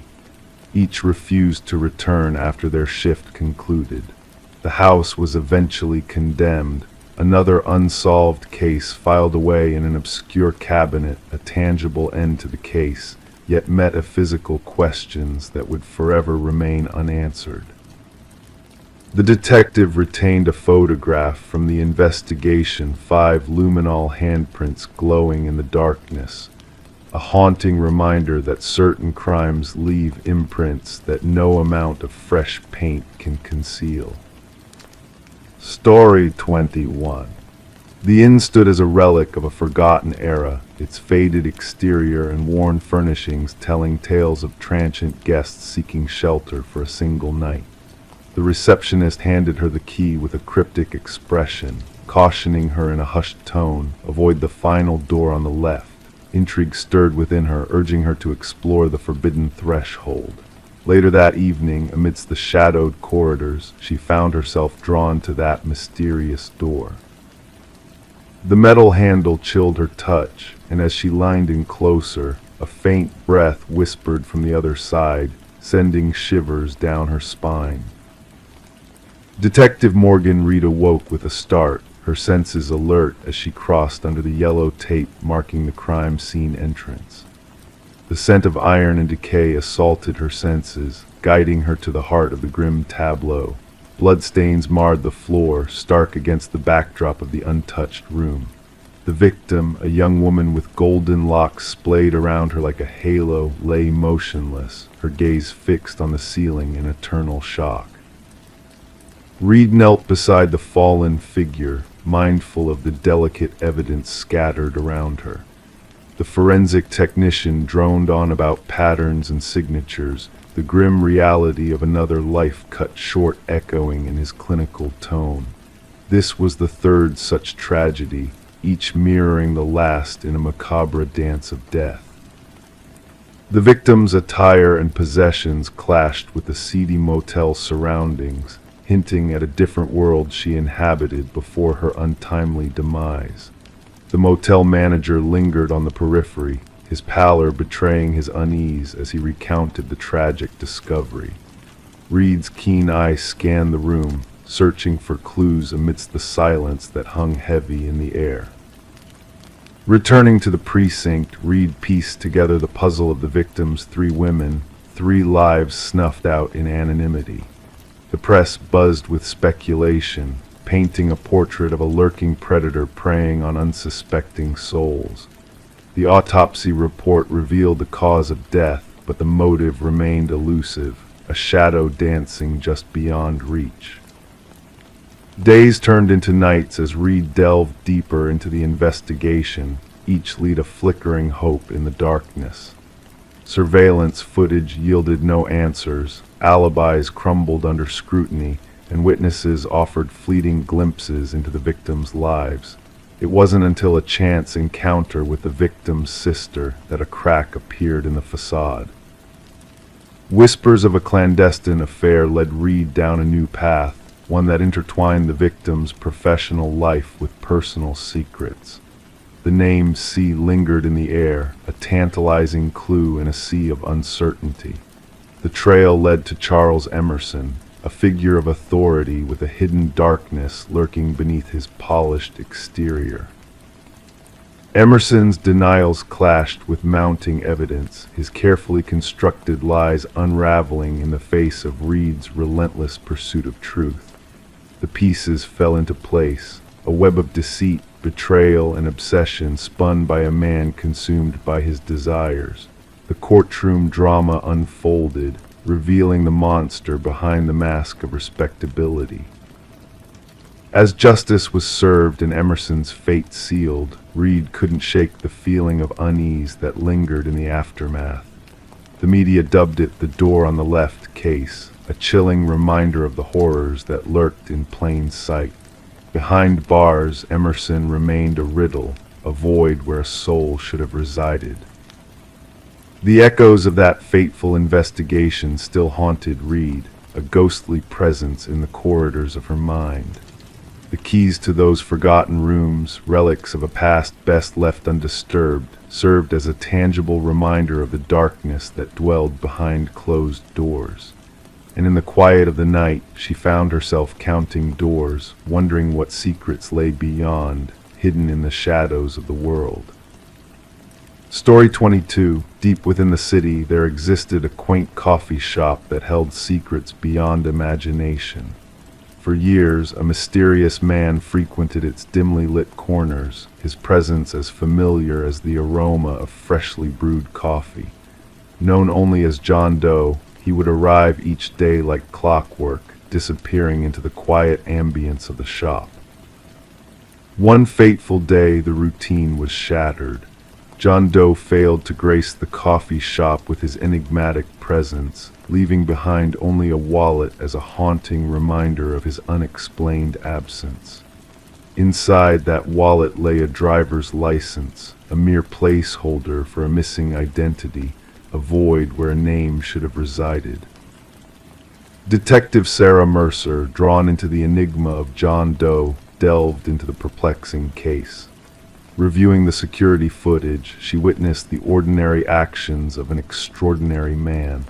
John, with his nondescript appearance, vanished into thin air, leaving behind a trail of unanswered questions. As the investigation unfolded, Mercer encountered eerie clues: a wallet devoid of personal details, credit cards leading to nowhere, and a cryptic business card with a silent phone line.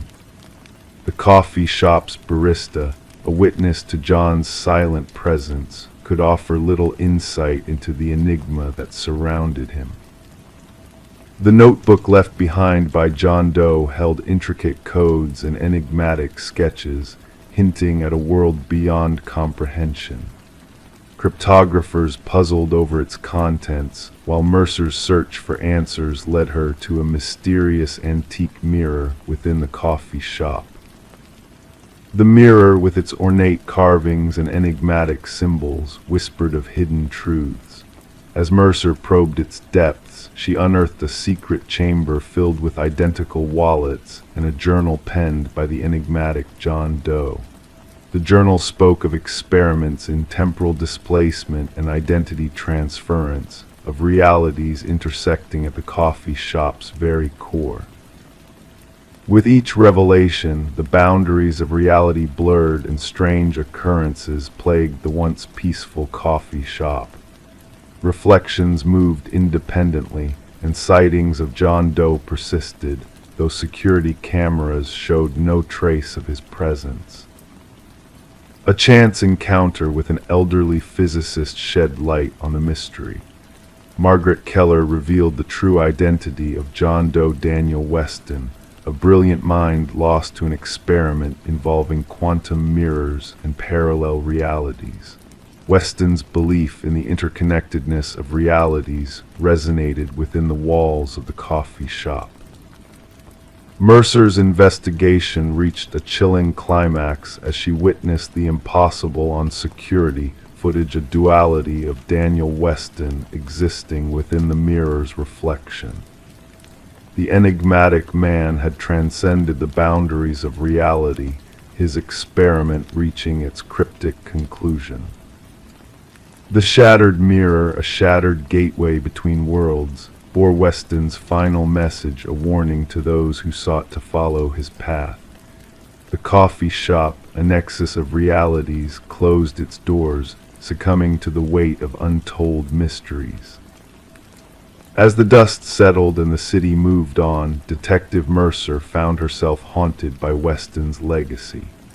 Sitting on her porch, she mirrored his actions, furiously transcribing her own cryptic musings. A fragment of the antique mirror adorned her wall, a silent witness to the enigmatic tale of the man who slipped between worlds, leaving behind only whispers of his existence. Story 23.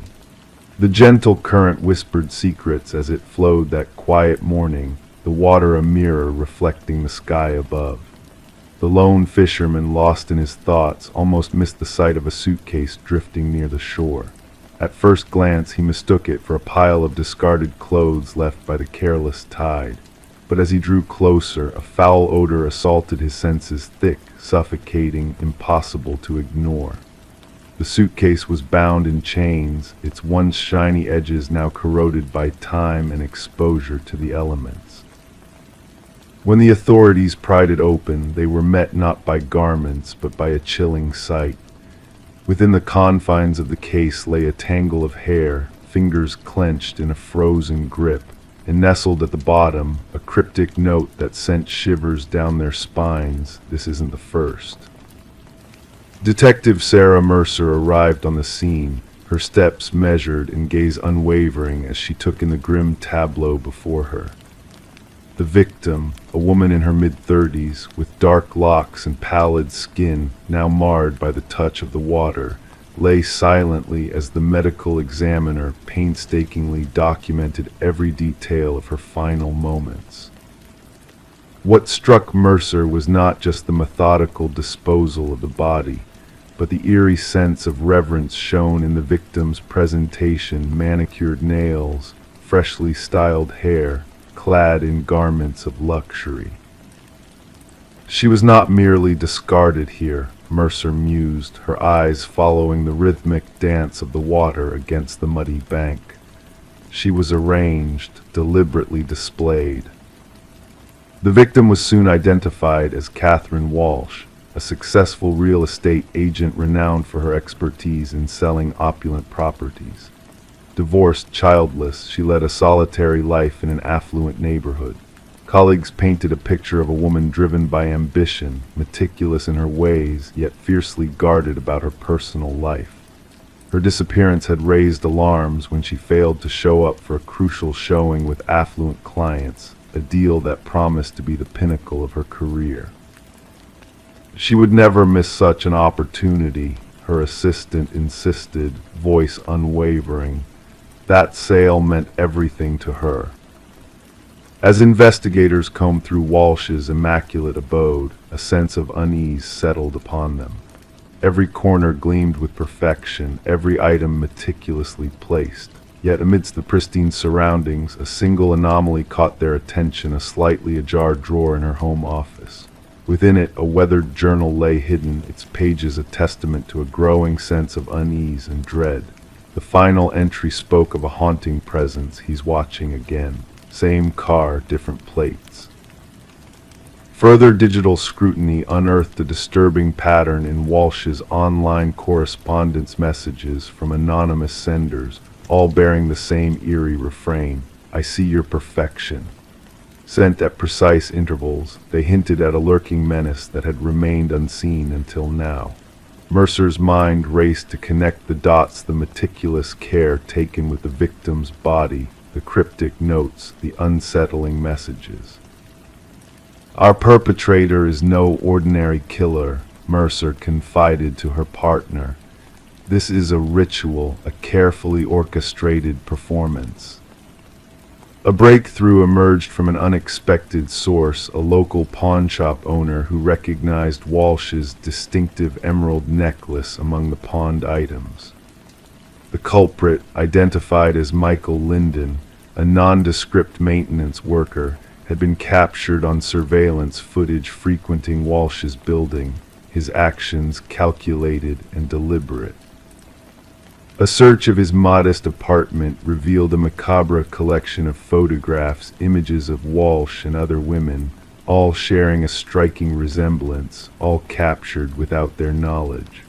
Some faces were ominously crossed out in red. Walsh was but one piece of a twisted puzzle. Hidden behind a false wall in Linden's closet, investigators uncovered a shrine dedicated to his victims. Each item meticulously arranged: a lock of hair, a used tissue stained with lipstick, keys and receipts meticulously catalogued. A chilling insight into the mind of a meticulous collector of lives. As Linden sat in the stark confines of the interrogation room, his demeanor remained stoic, his voice devoid of emotion. When pressed on his motives, he offered a chilling explanation. "They were flawed," he intoned flatly. They projected perfection, but I saw past their facade.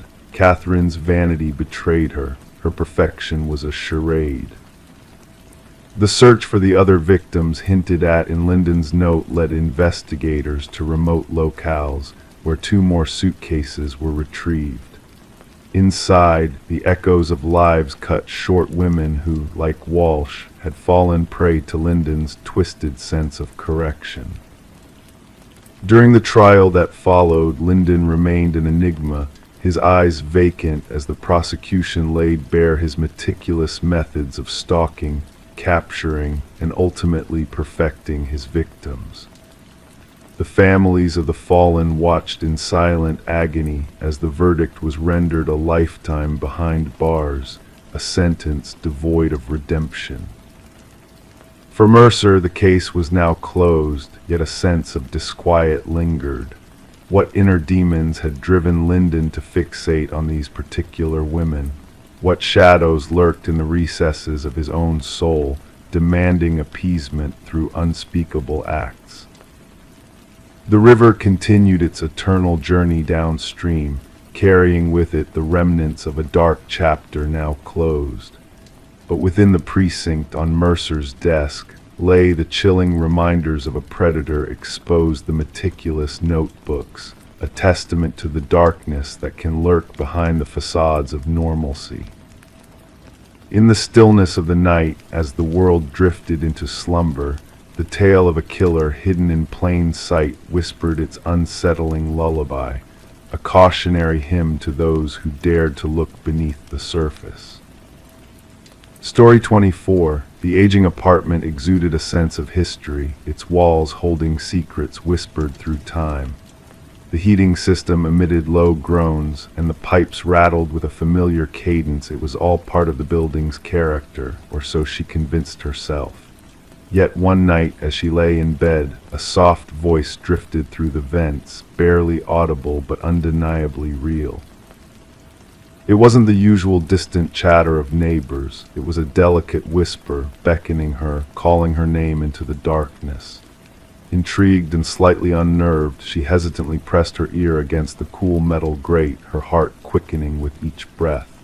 A sudden rush of icy air brushed past her cheek, carrying a voice that seemed to dance on the edge of reality, teasingly saying, "I know you can hear me."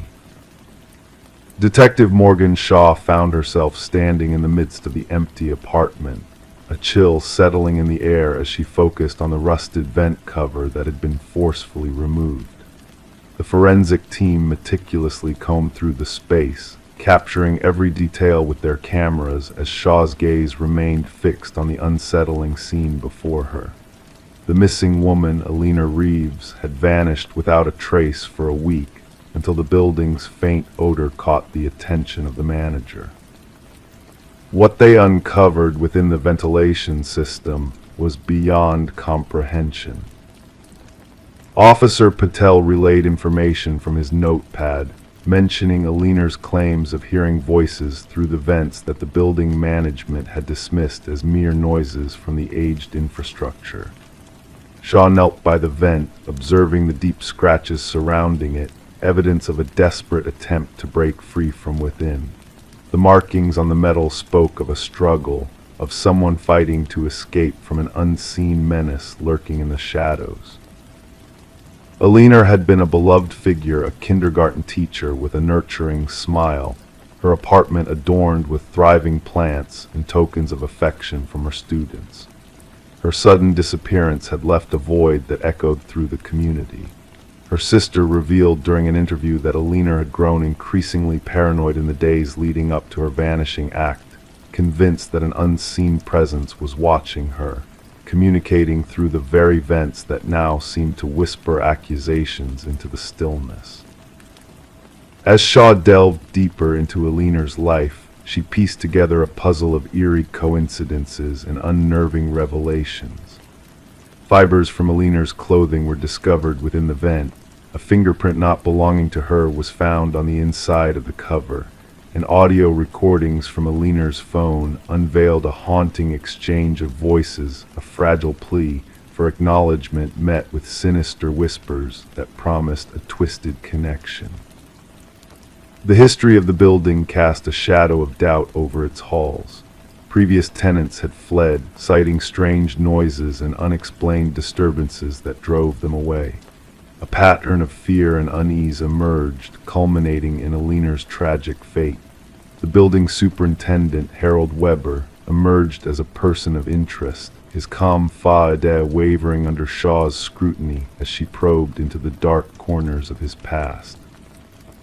A hidden access panel in Aliner's bathroom led to a clandestine passage, snaking through the walls, a secret realm where someone had lurked, unseen and unheard.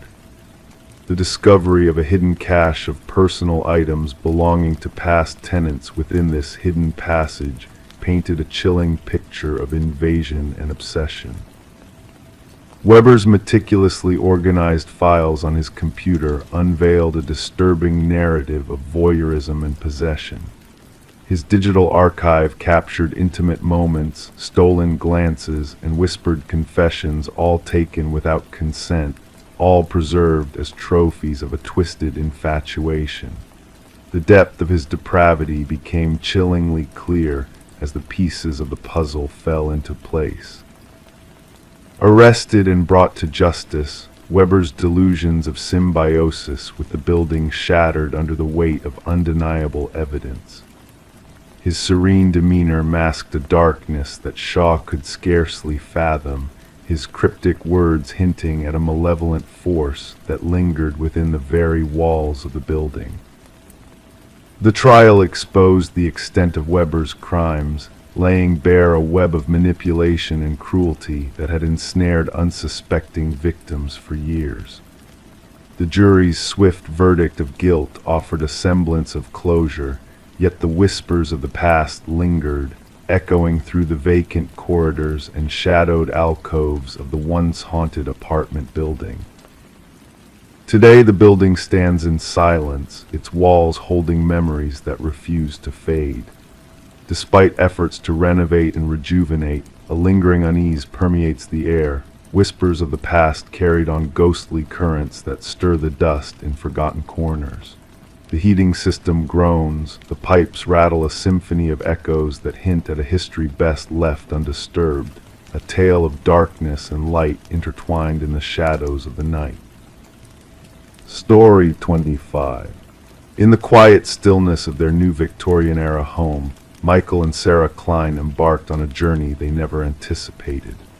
What began as a simple water stain on the bedroom wall unraveled into a mystery shrouded in whispers of the past. The wallpaper, peeling away like layers of time, revealed secrets etched in ink, a name repeated endlessly, hauntingly.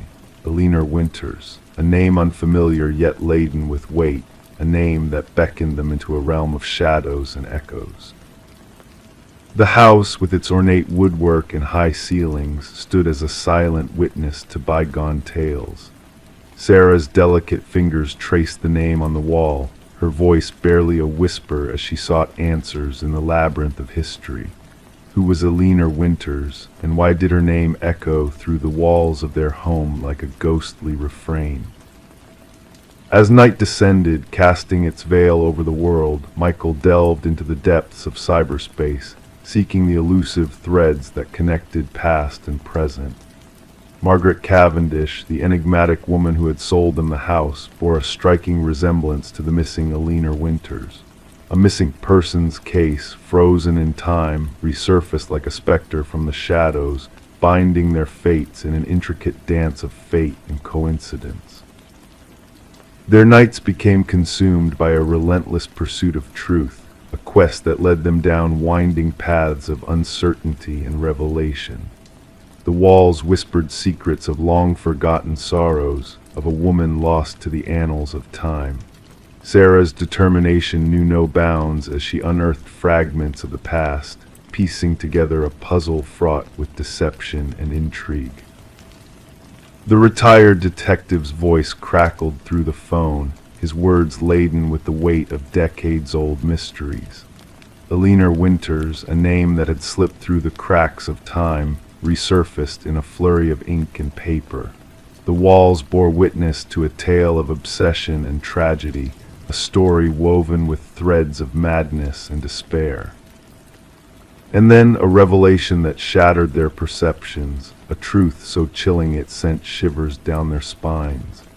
Eleanor Winters and Margaret Cavendish intertwined in a dance of identities, a twisted tango of fractured minds and shattered souls. Rebecca Eldridge, a name etched in shadows, emerged as the orchestrator of a macabre symphony of deceit. The excavation of their backyard unearthed remnants of a past long buried, a skeleton of secrets hidden beneath layers of soil and time. Eleanor Winters, finally given the justice she deserved, rose from the depths of oblivion to reclaim her rightful place in the tapestry of truth.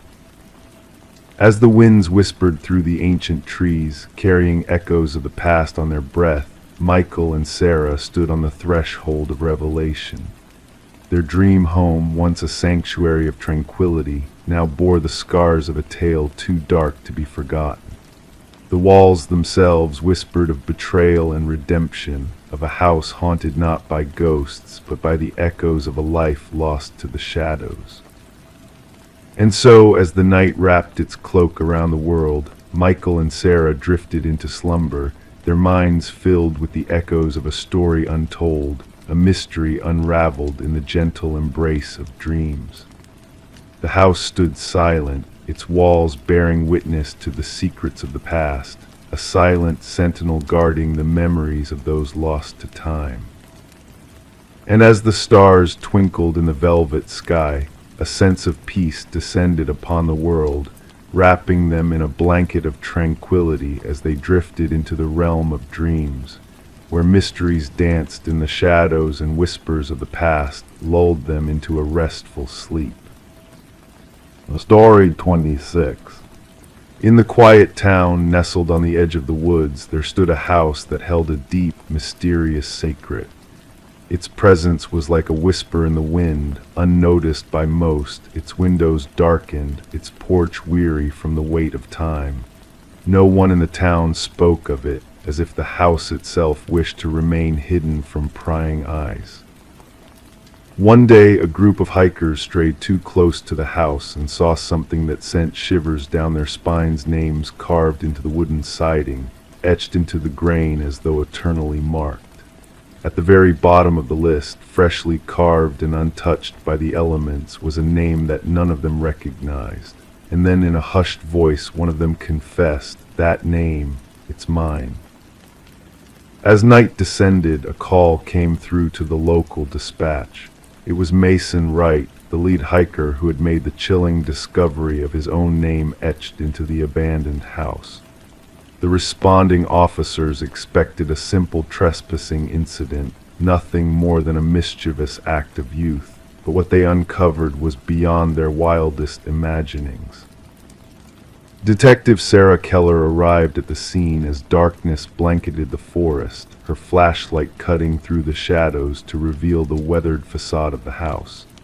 The names of 27 individuals ran vertically down the eastern wall, some faded with time, others sharp as if freshly carved.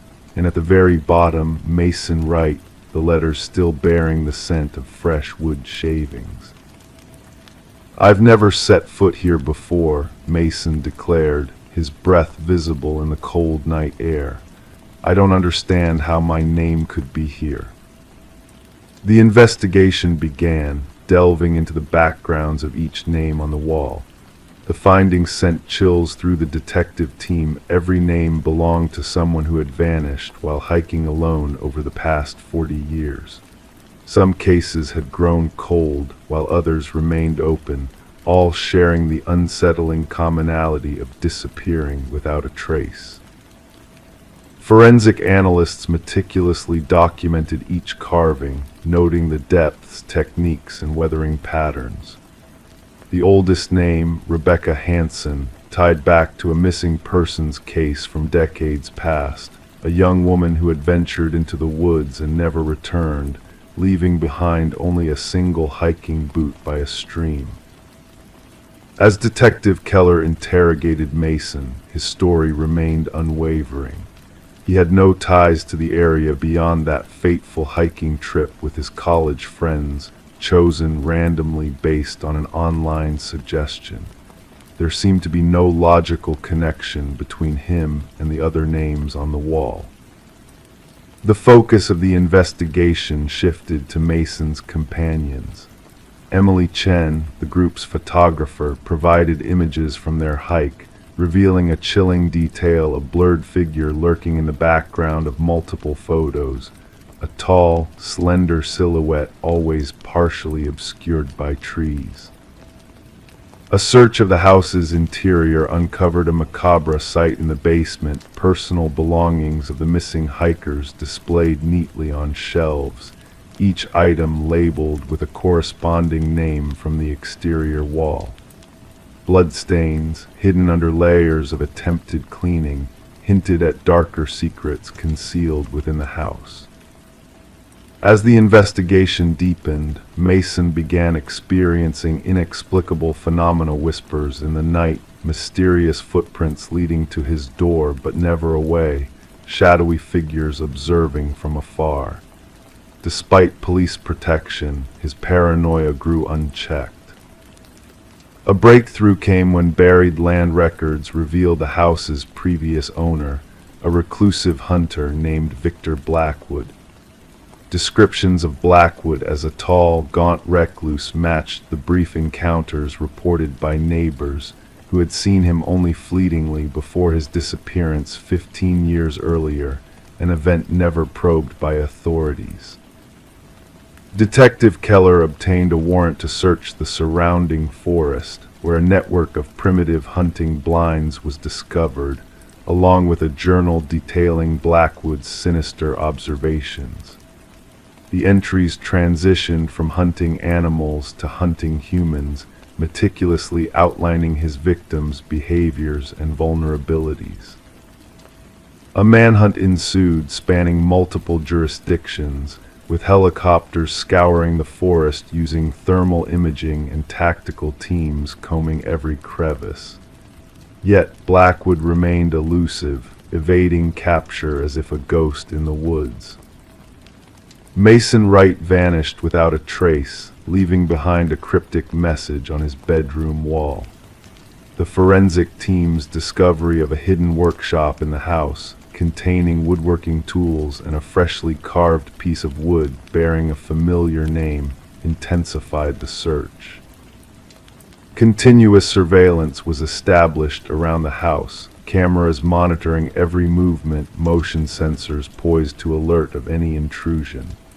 And one fateful night, the sensors detected a figure approaching the house, impossibly tall, unnaturally thin, moving with an eerie grace. As the tactical teams closed in, the figure vanished into the darkness, leaving only questions in its wake.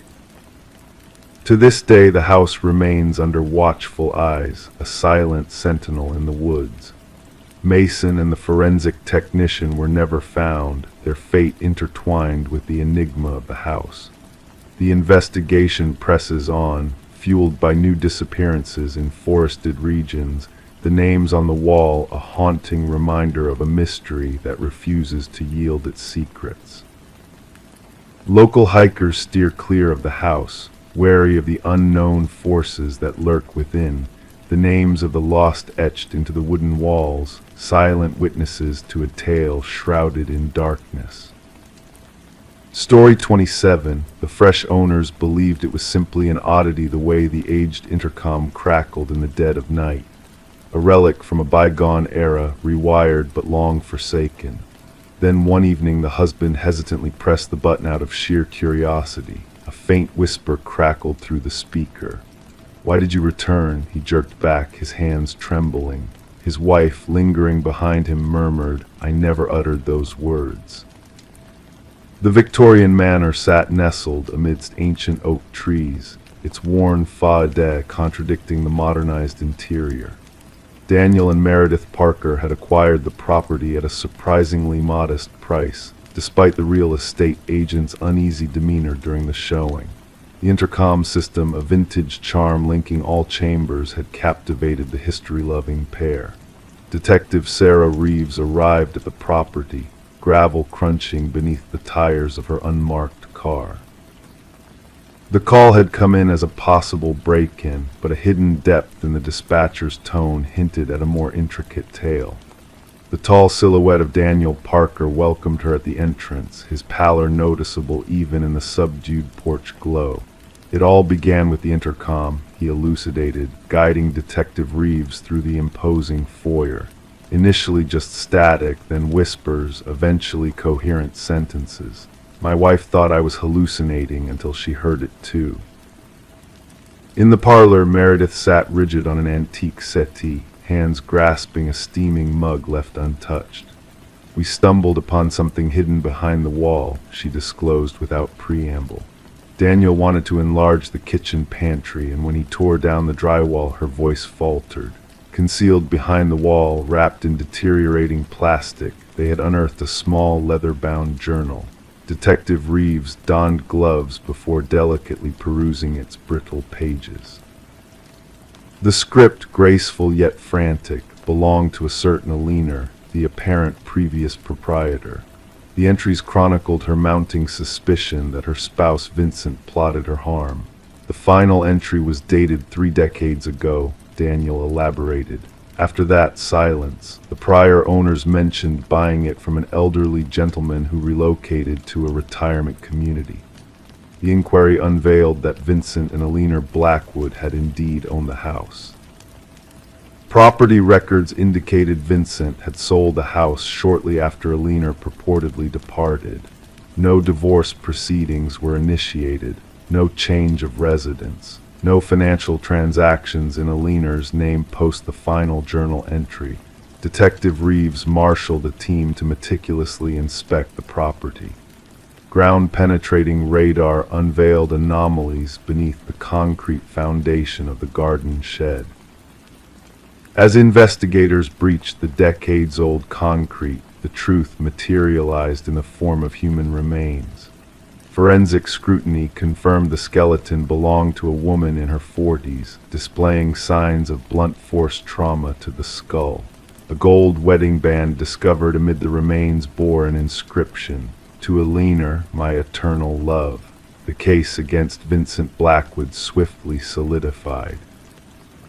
Now aged and residing in a care facility, his intellect was sharp enough to comprehend the charges leveled against him. When confronted with the evidence, his response sent shivers down even the seasoned detective's spine.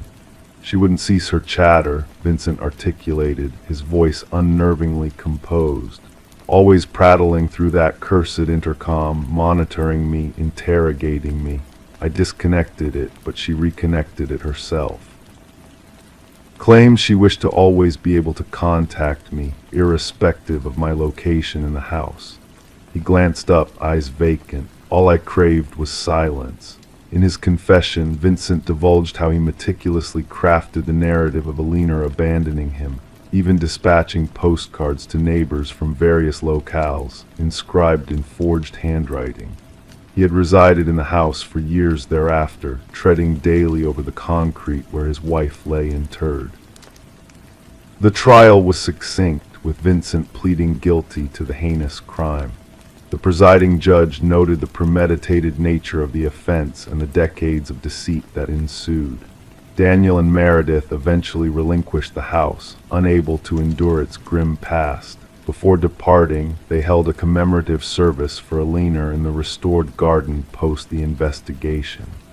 The intercom system was eradicated during renovations by the subsequent owners.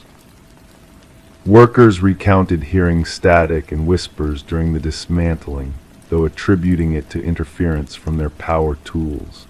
Detective Reeves revisited the Blackwood case file one final time before its archival. As she sealed the manila folder, she pondered how the house itself seemed to transcend time to unveil its buried secret. The scales of justice had at last caught up with Vincent Blackwood, all due to Alina finding a way to voice her truth. The case became renowned among local law enforcement as the house that answered back. Detective Reeves would occasionally cruise by the property on her way home. She never halted, but she would decelerate, window partially rolled down, listening for whispers carried on the breeze.